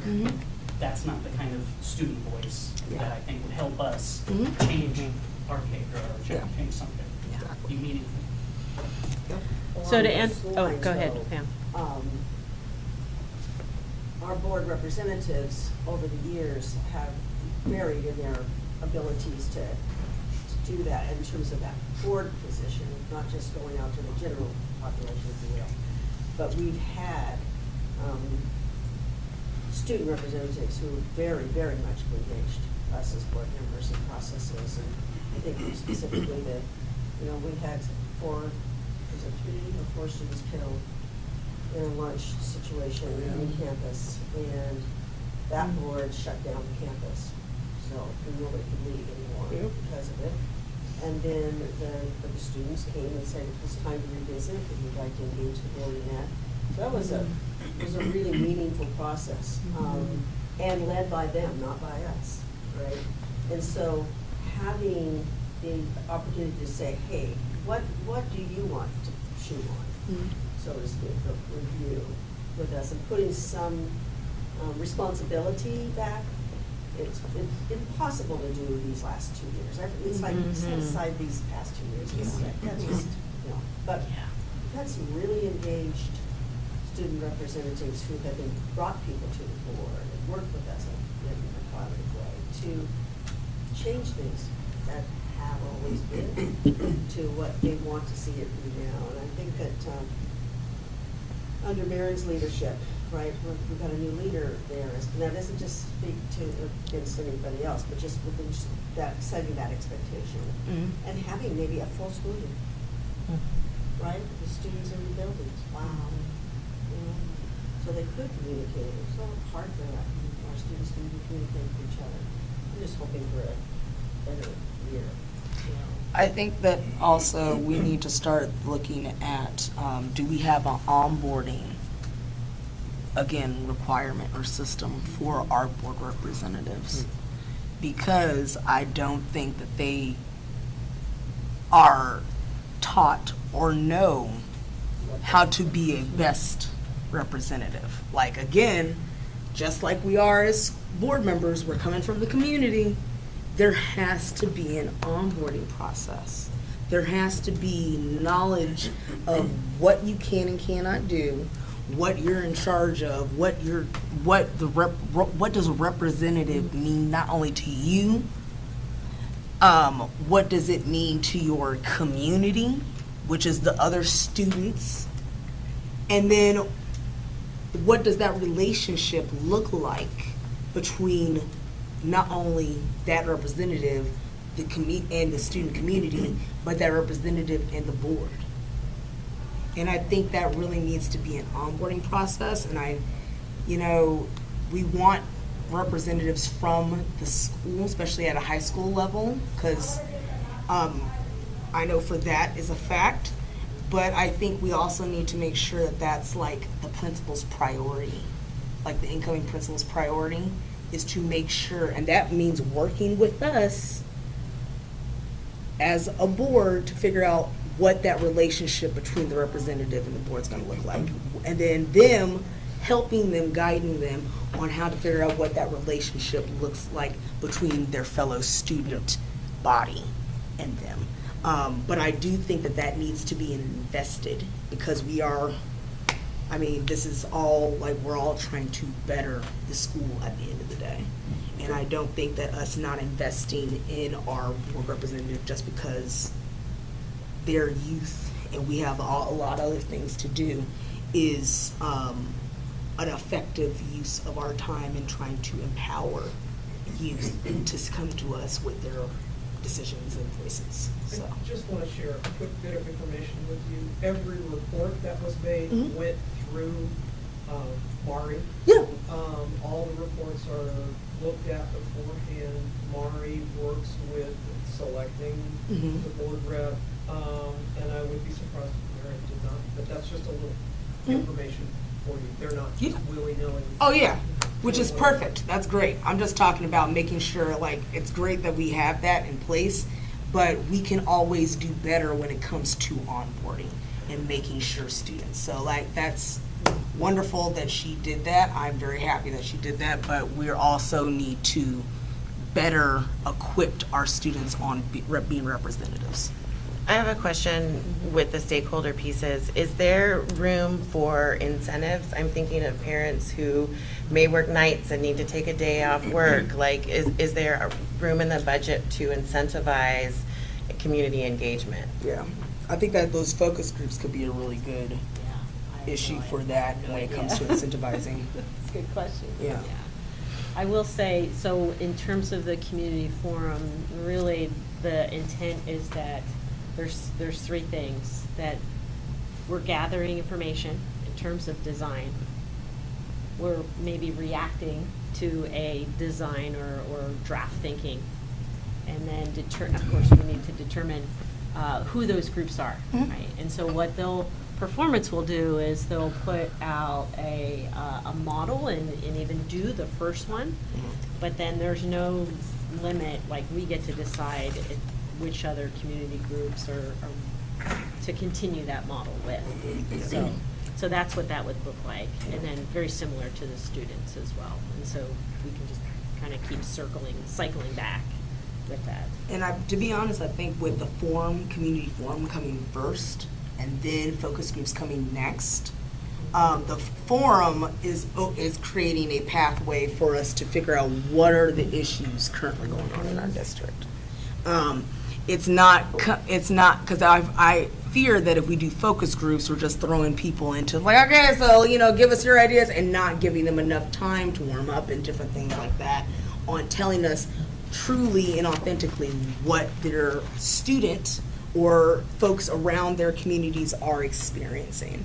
So I think by having that forum there, it does serve its purpose of informing us as board members, then and as the consultant, but then us going back to strategically create questions that our focus groups can then help us strategically answer. Because one of the things I think that we have an issue with when it comes to focus groups is that we are not strategically answering them what we need them to answer. And that comes based off of, again, the community's feedback, which we can also get through our forum. And we can show the importance of each thing for that. The forum is not for us to answer, it's for us to gather information. The focus group is for us to come up with cultivating decisions, not only as a community, but as representatives as well too, which thus gives us our final solution. That way we're not, again, we're not reacting, we're being proactive. Like this is a continued cycle, and it'll work if people just use it the way it's supposed to. So and just showing folks the reason why and the importance of each thing and being transparent with that. I know it can get frustrating at sometimes, but there's a method to our madness. It's for us to really make sure that we're getting the concrete, because one of the things is that I hate talking, to hear myself talking and nobody hears me, and they come back and they're like, oh, what was it? And they ask me the same question that I answered already, and I'm like, yeah, you were there. Yeah. You didn't hear me? I was yelling at the top of my lungs. So this gives a way for folks to, one, those that are interested in continuing to be in this process, stay in this process, those that are committed to having their experience. And that means also working with community leaders to share with them the importance of our process and be transparent with them so they can, again, share with their community who they're leading the reason why we have this. And I think that, again, it comes, and that, besides us doing this system, it comes back down to communicating strategically. And that means not using big words, which is why you have your community leaders, because we work on two different spectrums. So, Yeah. Yeah. Thank you. I want to make sure that we're Sorry. keep it moving. That's it in terms of just big picture overview and where we're going. So our plan is to have Lauren, who is our main point of contact with Performance Fact, come back hopefully in September to be able to maybe dive a little bit deeper into what our year-long plan is and how we'll scope out what those different committees will be involved with, and then to address any board questions that you think of between now and then. Great, thank you. Yep.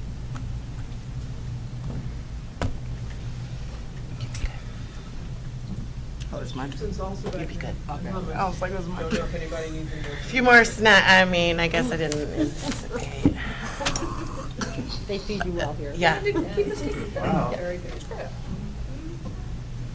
All right. Next up, we've got superintendent's work plan.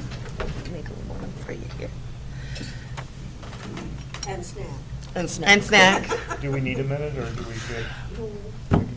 Let's keep moving. Yeah. I can snack at 3:30. Is that still the case? Yeah. We can do.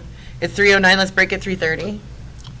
We're gonna try to end at 3:30. I thought we were ending at Yep. 3:30. Let's see what we can do to get there. Sounds good. Cool. Yes. Sounds good. Yep. So I can make this as quick or as long as it needs to be. So, so I'll say the last two things that we have here are, number one, the work plan that I've drafted, and I'll review that briefly with you. And then the second thing is you'll see on that poster, those are the two things that we'll want to accomplish before we're done. What I'll do here is I'll pass out, what I've done is drafted a work plan for the upcoming year with three main buckets of work. I'm going to try not to talk over my passing of papers, 'cause it's just too much for me to try to do. Would you like some help? So you could Yeah. Mhm. Take one down. Oh, there you go. Thank you. And if we run out of time, I can facilitate reaching out to people. Okay. I can make this really quick. Oh, sure. So review and come back with our feedback? Yeah, exactly. So can I see a copy of this? I Yeah, think go I ahead. handed out Yeah, a copy. So what you'll see here is three goals. Basically, the three goals are outlined this way. I give a little context as to why this goal is important for the district, and then I give an action plan and metrics.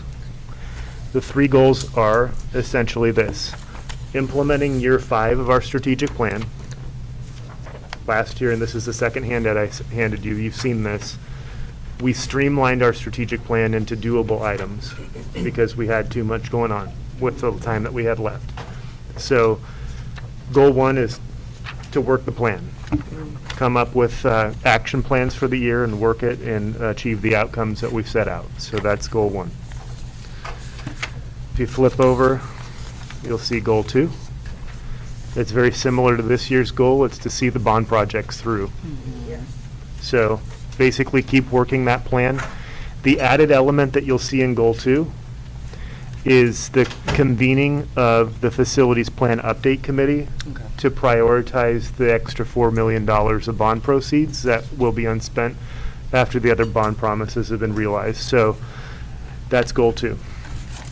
Last page is goal 3, and that is organizing and seeing through the strategic planning process that we just talked about. So, goal 1, finish out Destination 2023. Goal 2, bond projects. Goal 3, plan ahead. So, this is here for you. I will follow up with you, and I just realized, Jess, I'm so sorry that I should have been projecting this. I don't even have my computer open. But I'll send... Can you email this to us anyway? That's what I was just going to say, is I'll email you the plan. You know that I like to do a lot of edits. And yeah, you helped immensely last year, so I was counting on that this year. Yeah. I had you in mind when I was doing this. I was like, how? That's, so that I don't know if you want me to say more about it, if you want to look more now or what, but. Are there any questions? Go ahead. No, I know Jess These are your goals, and that's appropriate. But Yep. we have not engaged in an evaluation process that we are going to be doing this year, I assume. And we have had an evaluation process that we've used in the past. We haven't reviewed even that, so it's like, where would we be? Is that something to be adding to our work this year, is to develop it early enough so that you would know what the heck So- you're going to be evaluating? Yeah. I'm going to speak to that. We've connected with both OSBA and what's the other counterpart? OSBA and COSA. And COSA, and they've worked together to identify a superintendent evaluation plan that they recommend for schools, and so we're going to be based pretty much on that. So a lot of it will be we'll be evaluating him based on his goals in addition to the outcomes. All right, but when do we see it? So what I might suggest, and Rose and I haven't talked about this, is that there's a process that COSA and OSBA outline for how superintendent evaluations are structured.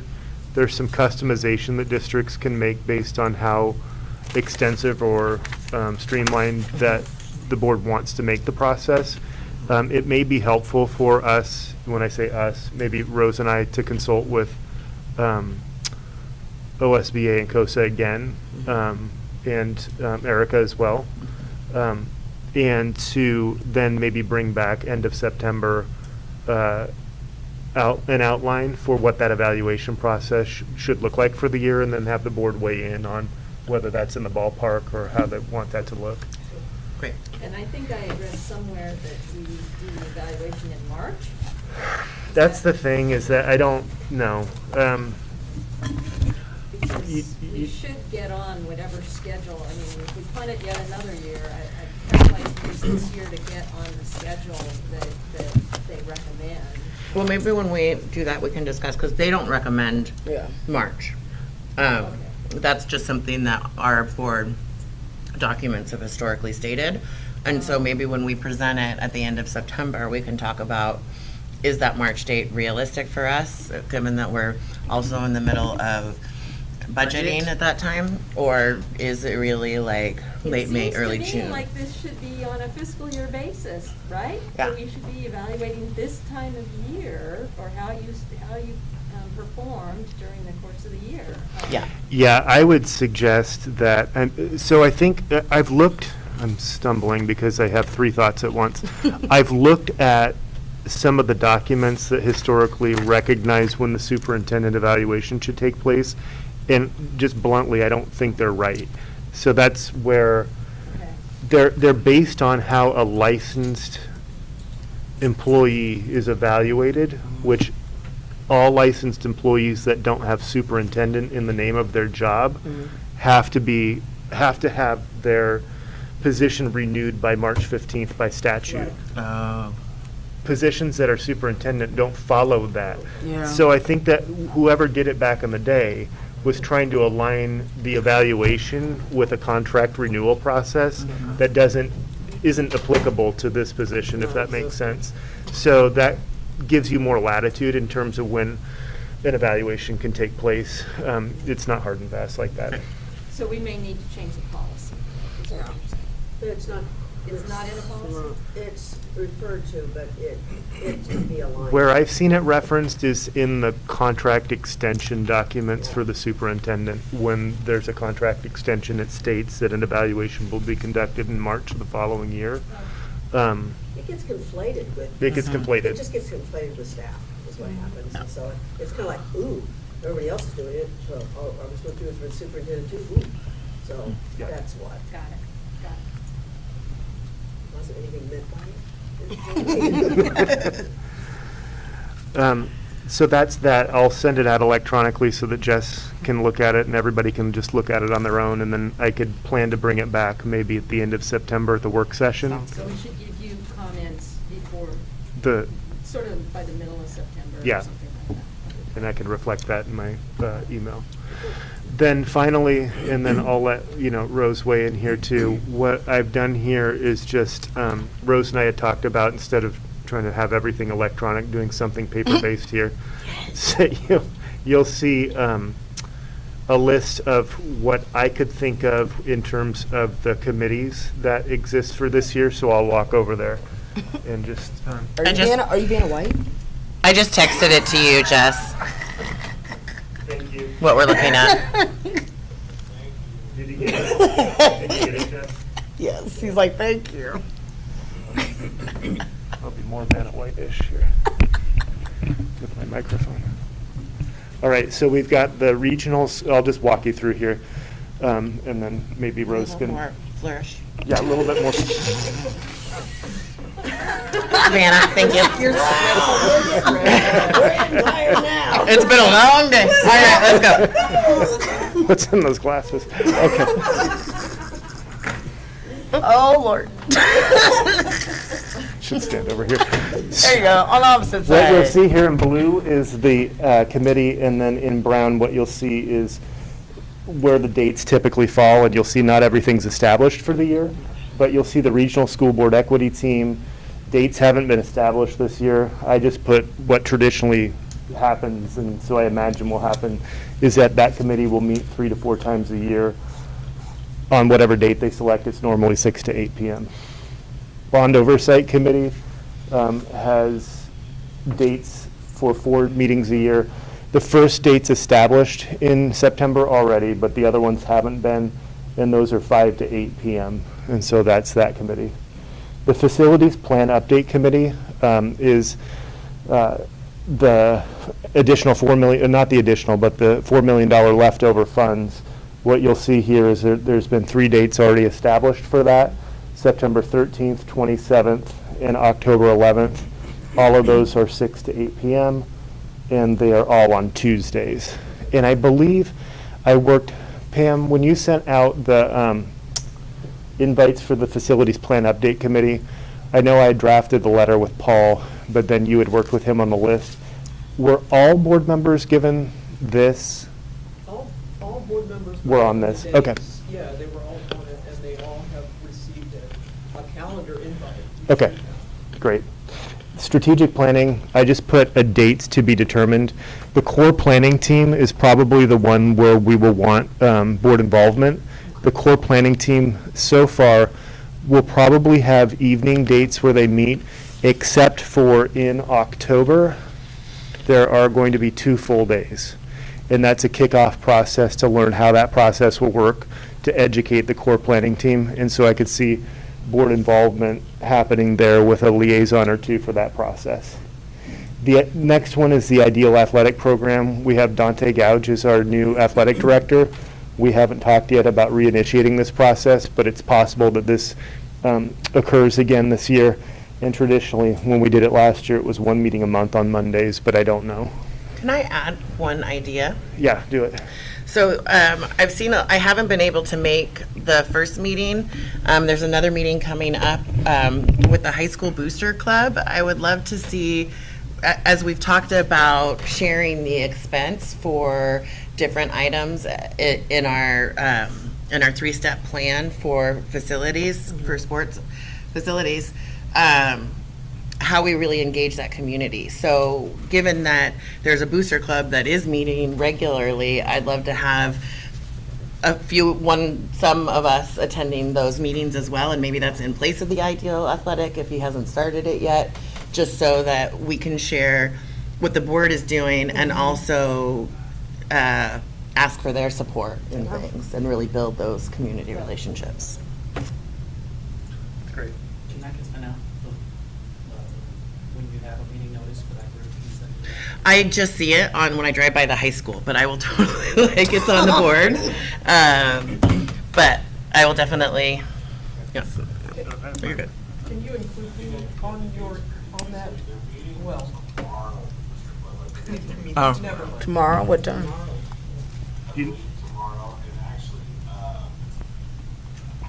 there's someone coming to speak about mental health there. That's next week.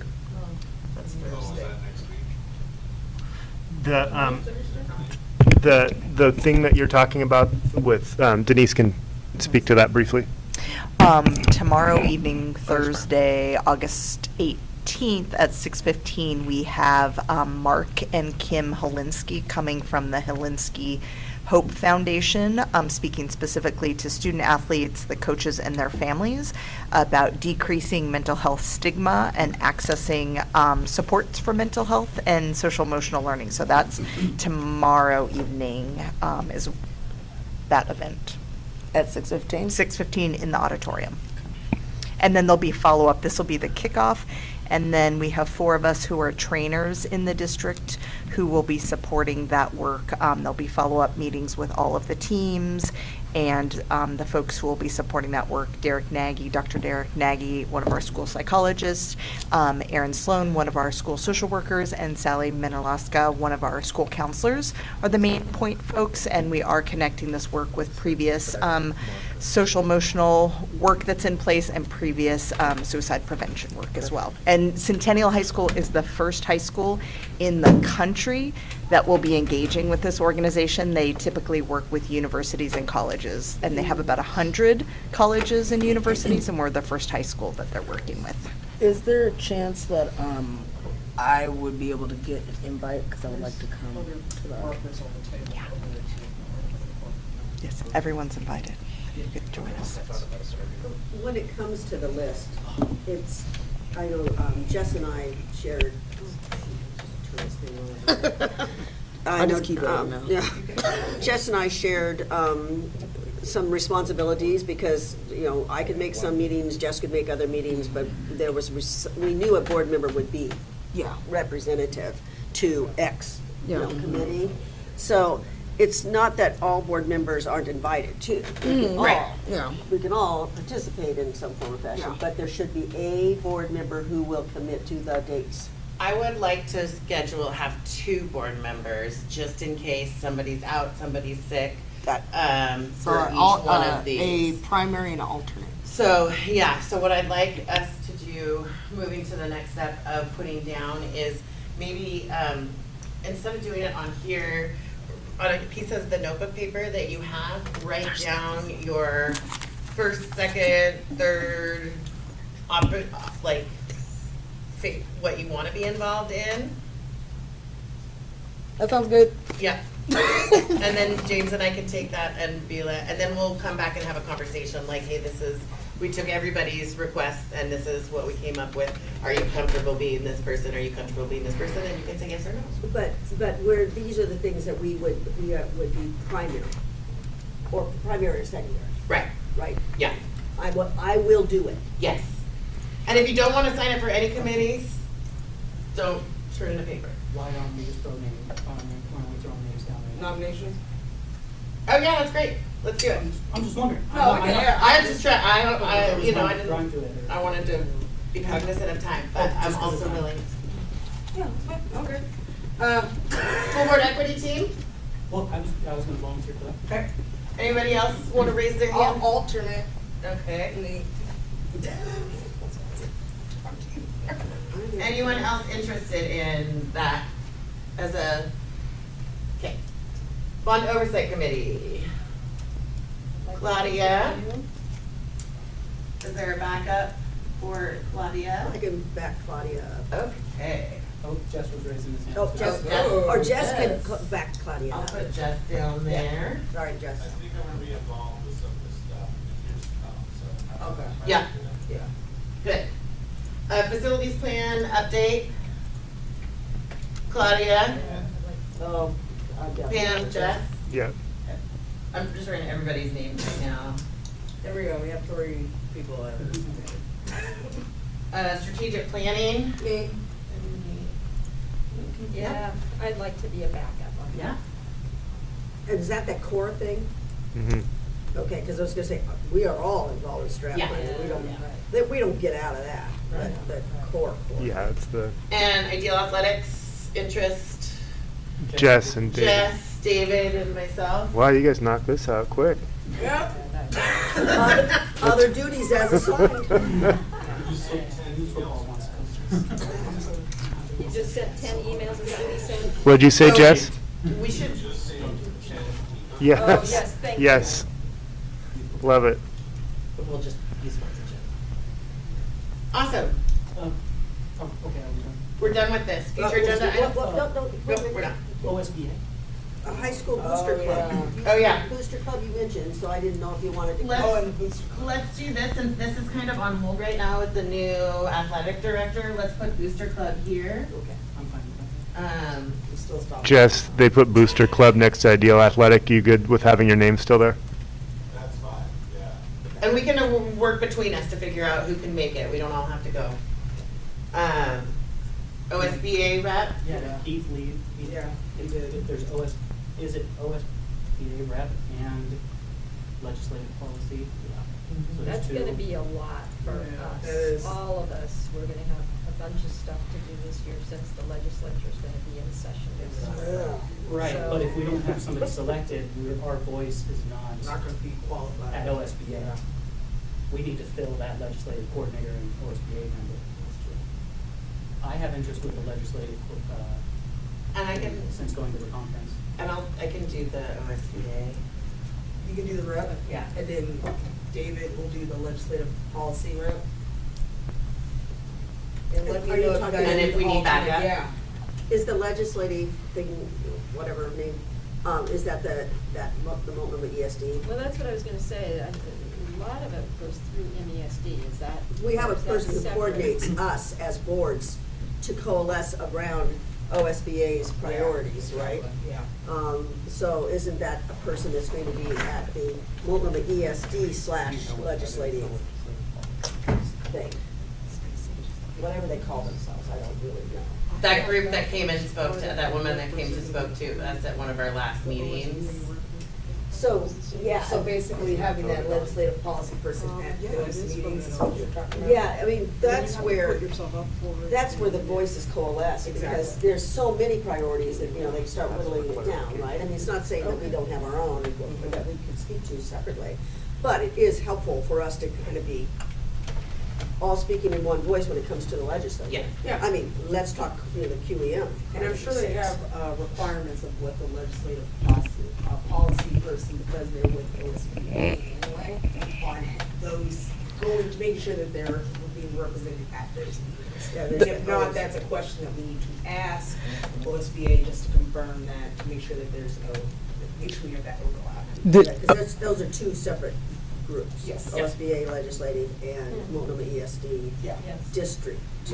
And I believe the OSBA legislative group, you have to put your name in and be voted on. I don't think you can just say, hey, I want to be on it. That's what I thought.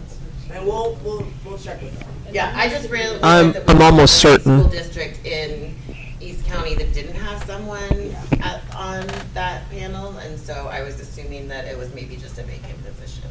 But that's good to know. Yeah, that is good enough. We can help check into that. Yeah. Okay, perfect.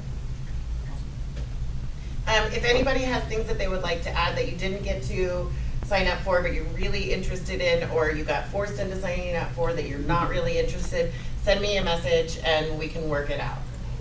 I'm on the zone redistricting thing that's gonna continue. Oh, thanks, yeah. Right, because that's Yep. just something we're continuing to do, which is. I want to try to capture all of these. Are there other ones out there that you're involved with that aren't on here? This is not a district work group, but I'm on the MESD budget committee. Yeah. I think I inadvertently signed up for 3 years.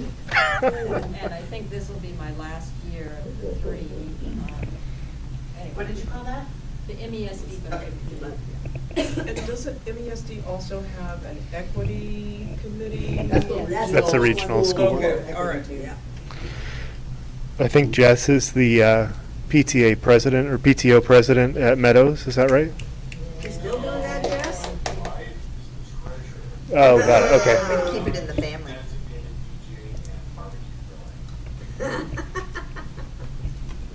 Should I write that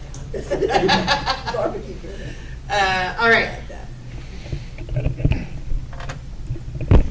Comments, questions, things? Oh, go ahead, Jeff. Sorry, budget committee, remember we're gonna meet this fall. That's right. Just throwing it We're all out there. Thank you. We're all there, yeah. And just to be clear, yeah, we're all a part of the budget committee.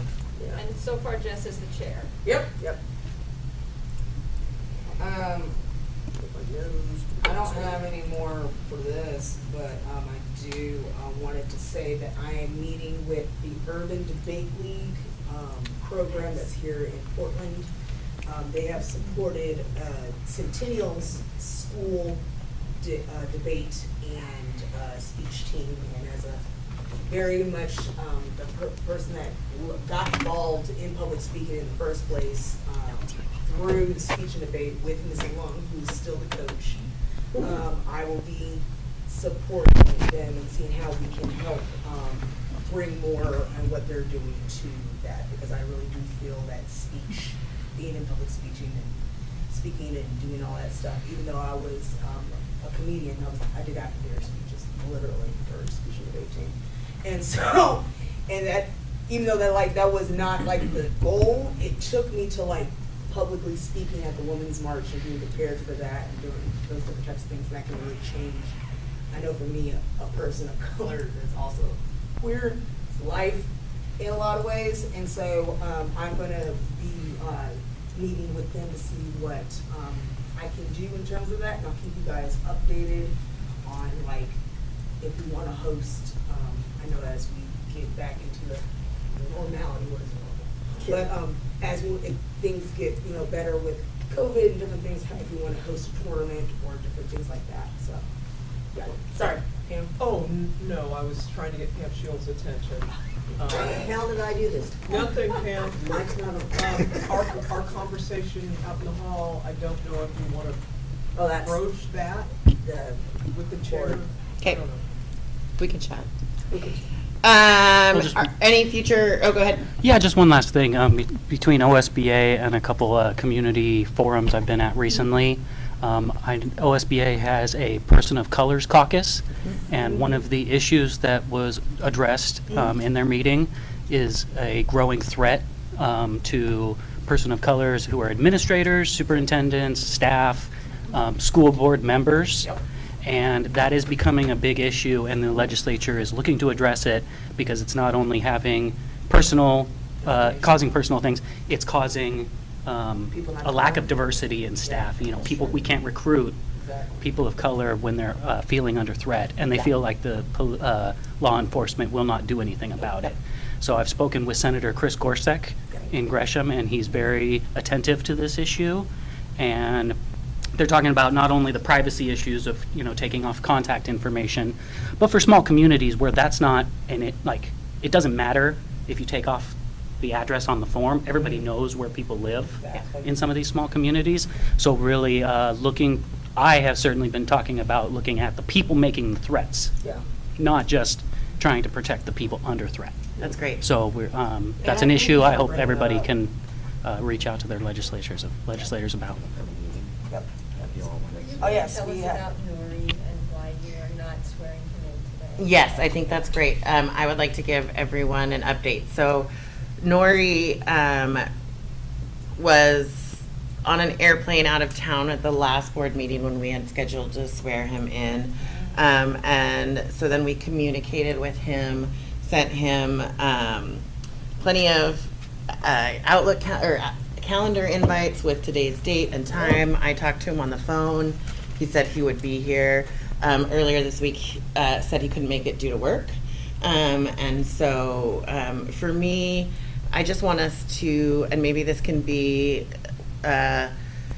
we can talk about executive session or what if we need to, but I just really want to get feedback from this team. Do we feel like we need to continue to invest in having Nori on our board, or is it time to reach out to the runner-up and see if they'd be willing to do? And maybe just even, like, can we get, what do you call it in this, not like a straw vote or like a show of hands or something, maybe informal consensus. Thank you. I knew there was a term.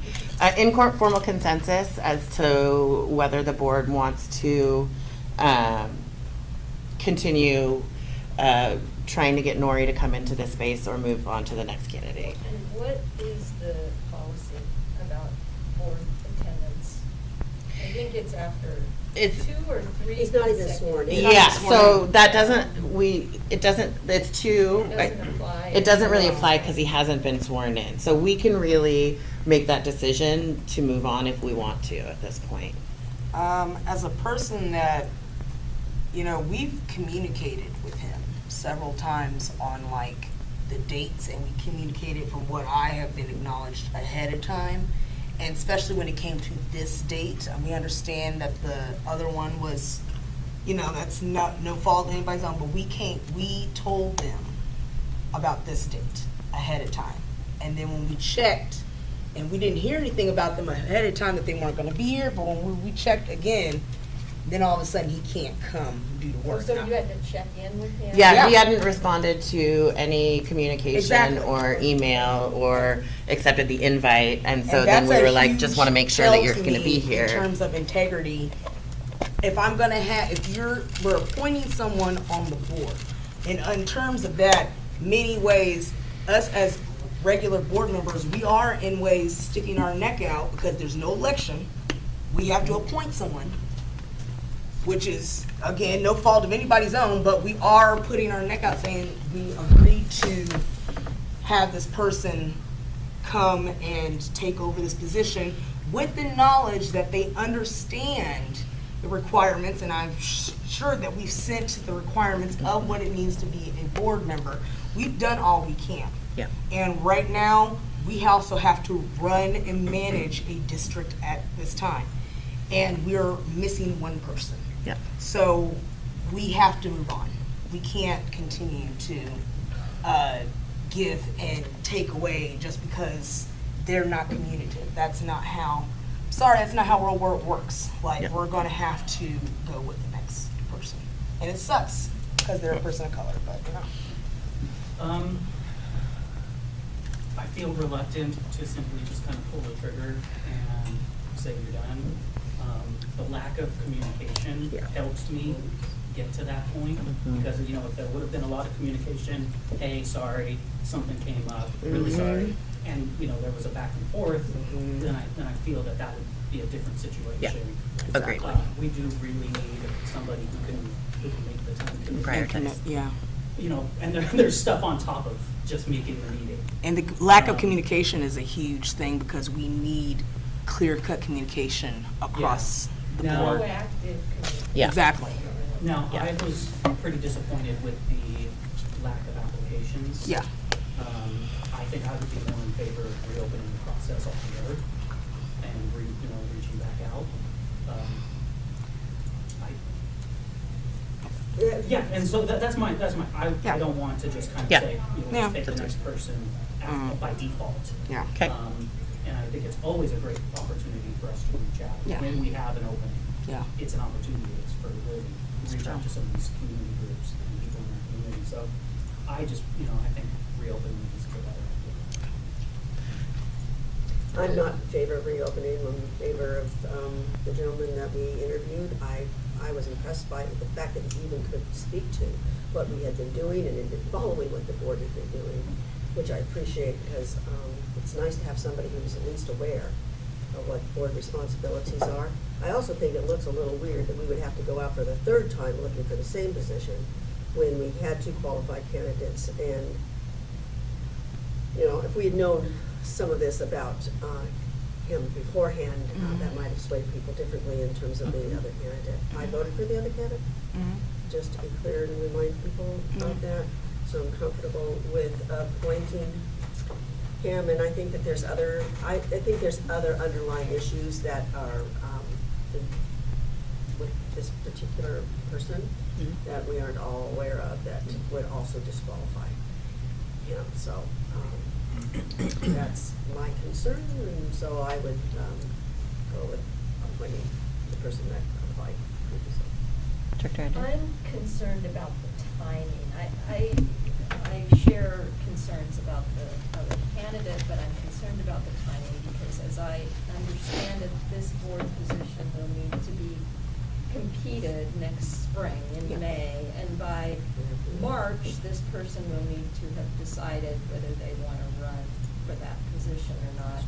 And if we re-advertise, we could likely not get another person on board until October or close to November, probably, which would give them about 3 months of meetings and commitments in order to figure out if they want to run for the position. It's actually February, I believe, you need to. To tell, his comes up again in June. So in February, you have to say, yeah, I'm running. I guess it is February. Yeah, it is. Right, it is February. The end of February. Yeah, the window's between January and February for community meeting. So that would be my one reason for not wanting to re-advertise because we really wouldn't, that person wouldn't have any experience by the time they need to commit to, or not commit to running. Sorry. Yep, you're good. I want to, before we go back to you, I'd like to hear Jess and see if he's got anything to say. I think it's time to move on. If you're too busy, and you just got the job, then possible abuse that. Yeah. And apparently you're too busy. Yeah. That's okay. No hard feelings, but, it doesn't mellow out once you start about. Yep. Erica, then Pam. Okay. Oh, Sorry. Erica? Okay. Right. So I'm kind of at a crossroads. I do understand that we are crunched for time in terms of making sure that the person is onboarded and wants to sit in the position or run again for that particular position because that is their right. But I also see this as another opportunity to engage the community by going to them and opening up the process again. Now listen to me, hear me out. We are already talking about board onboarding. I think that one of the reasons that we're having an issue right now is because there's not enough information that's currently out there about the requirements of what it means to be a board member before someone can even apply, which is the reason why we are getting more folks that, and it's no fault of nobody's own besides the system that we currently live in, more older white gentlemen that are retired into those positions. That does not mean that they do not have expertise. That does not mean that they have not done the work. What it means, though, is that we are still lacking in making sure that we have a diverse group of folks on the board. And I'm right now in the, on the board, I'm the only person of color right now. Only person. and that's a vice chair position. I have an issue with us not making sure that the folks that apply understand and are transparent with the information that what we're asking of them of. If that was more transparent, if that was more ready to go and accessible, we wouldn't be in this problem where we are at right now. Having to pick between opening it up or giving it again to another retired white man. And again, that has nothing to do with how the system currently works.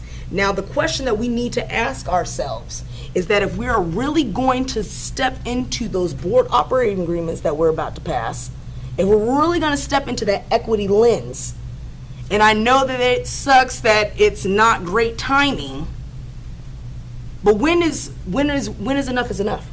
When are we going to step in and actually say, this is what's happened? We take responsibility for not having that information out there. What we're trying to do now is build that relationship, build that bridge. And I understand we have work to do, and that's a capacity issue. And if y'all need help, let me know. That includes with the superintendent's staff. But we need to create an onboarding process. I do not feel comfortable adding anybody onto the board within an onboarding process that talks about our commitments, what we need to do, what we're trying to strategize, and what we're trying to focus our goal on. This is bigger than just having diverse representation. This is about making sure that we're setting that board member up for success at the overall end of the day. And so I would suggest that we create, and that means if we need to get on the good foot on it now, contact me, because October is when, of course, as we know, the general election is already starting. October is when I'm going to be really busy and in Washington most of the time. Right now is when I'm in town, and I've done onboarding processes. I'm an expertise in that when it comes to representative and stuff. So I can help with that process. But I don't think we should be adding anybody else on our board unless they understand the commitment, because we're going to continue to have this issue no matter what. And then we're going to get a lack of diversity on top of that, which is just creating a huge issue. I know I'm next to speak. Yeah. Pam. Keep in mind that several positions will have to be reelected in July. Yes. Pam Shields, my understanding is this is your last. It's my last year. Yes. I'm not on the board. I'm going to make the suggestion, should we go ahead and appoint someone now to recruit for the other positions? Exactly. Just a thought. That's exactly how I'm doing it. If we appoint, we recruit for other positions, or another thing that we can do is recruit for that other position while we're recruiting. Because the thing is, when it comes, and I understand people are really stressed about time, but my issue is, when is it a good time? So When is it? Well, So, what you may not know is that we reached out and we spoke to him. Yeah. Repeatedly. Yeah. The first time around. Mm-hmm. And he has failed, right? Yes. So, and he's a person of color. Yes. So, person of color or no. Yeah. I'd like to see the position filled. I see a man in front of us who is willing to do that job for the short period of time that it's going to be, which is now, September through 9 months. June. And then because when you elect, when we elect the positions that are going to be open, Yes. that's where you put your time and energy if you want people of color on the board. Because anybody can put their name in and, put their $15 down and, put their name in to be elected into the position. I think we have somebody here who is willing to do it and has some knowledge and background with the district and could be helpful for this period of time. So I'm still going to be of the position of, Okay, that's let's fine. move forward. I think I just have, my concern with that is that when it comes to, we can always put people of color for elected positions, that shows me. And I'm letting you know, it has nothing towards you, but that also shows me that as a board, we're just gonna continue to kick things down the line that way. No, we're not. We spent a great deal of time trying to find people to apply for the position. How much time did each of you as board members go down and beat the bushes? I know Claudia spent time beating the bushes. I spent time beating the bushes, and it wasn't with a whole lot in. Yeah. Yeah. So. I think the issue was just that we have a lack of board onboarding, and that's another issue that we need to But I discuss. don't know how we're gonna find more candidates, though. I'm not. If it's not clear and Erica. transparent, we're not going, which But is we- gone with the onboarding and the information that we put out there, we're not going to have that. Yes, sorry. Time. I just want to acknowledge there's a lot of value to everyone's positions here. I think that at this point, we are going to be making a hard decision whether we offer that to the other candidate or whether we open it up. I think that either way, we're going to face some challenges. And so I do think that at this point, it does make sense to pull him in and move forward. Again, in this ideal world with an ideal area of time which doesn't exist anywhere, I think that, opening it up would be great. But the fact is that we had it open, we had a candidate that we had identified who was a person of color, and it didn't work out. And it has now been like 2 months. So this person may actually, the second person may actually not even still be interested in doing it. So I think that at this point, my recommendation to the board would be to reach out to him, have probably myself reach out to him and just see if he's interested in doing it and take it from there. And if he's interested, we can talk about the steps for onboarding. I agree with you. I was not onboarded. I'm still not onboarded fully, like we're working at it, but it's piece by piece, there's stuff up there that I was like, oh, I'm supposed to respond to those emails, So I think that there's just pieces that, the more we know, the better we can do. And so given the situation and the time constraints, I do feel like we should reach out to, I forget the gentleman's name now. Mr. Gregory. Roger Gregory. Roger, right. I do think we should reach out to Roger and then take it from there and invite him to the next meeting. And would you be able, in reaching out to him, set out with all these, Yeah. Explain explain the entirety of it, because I don't think that I did that well at all with either of them. So not just the board calendar that's in front of you, but other stuff that we all share in terms of our responsibility. Exactly. Got it. That's very comfortable with doing so. Okay. So I would really like to devote our time when we're talking to people about being board candidates, about running, and what it takes to run and all that sort of thing. Because it's not too soon to start talking to people about, what did you say, there's how many vacancies? There will be 3. So. And people, you all can run again. Yeah. All of you can run again, but we know Pam says she's stepping down, so there will be 1 vacancy. And there are 2 other positions that end in June.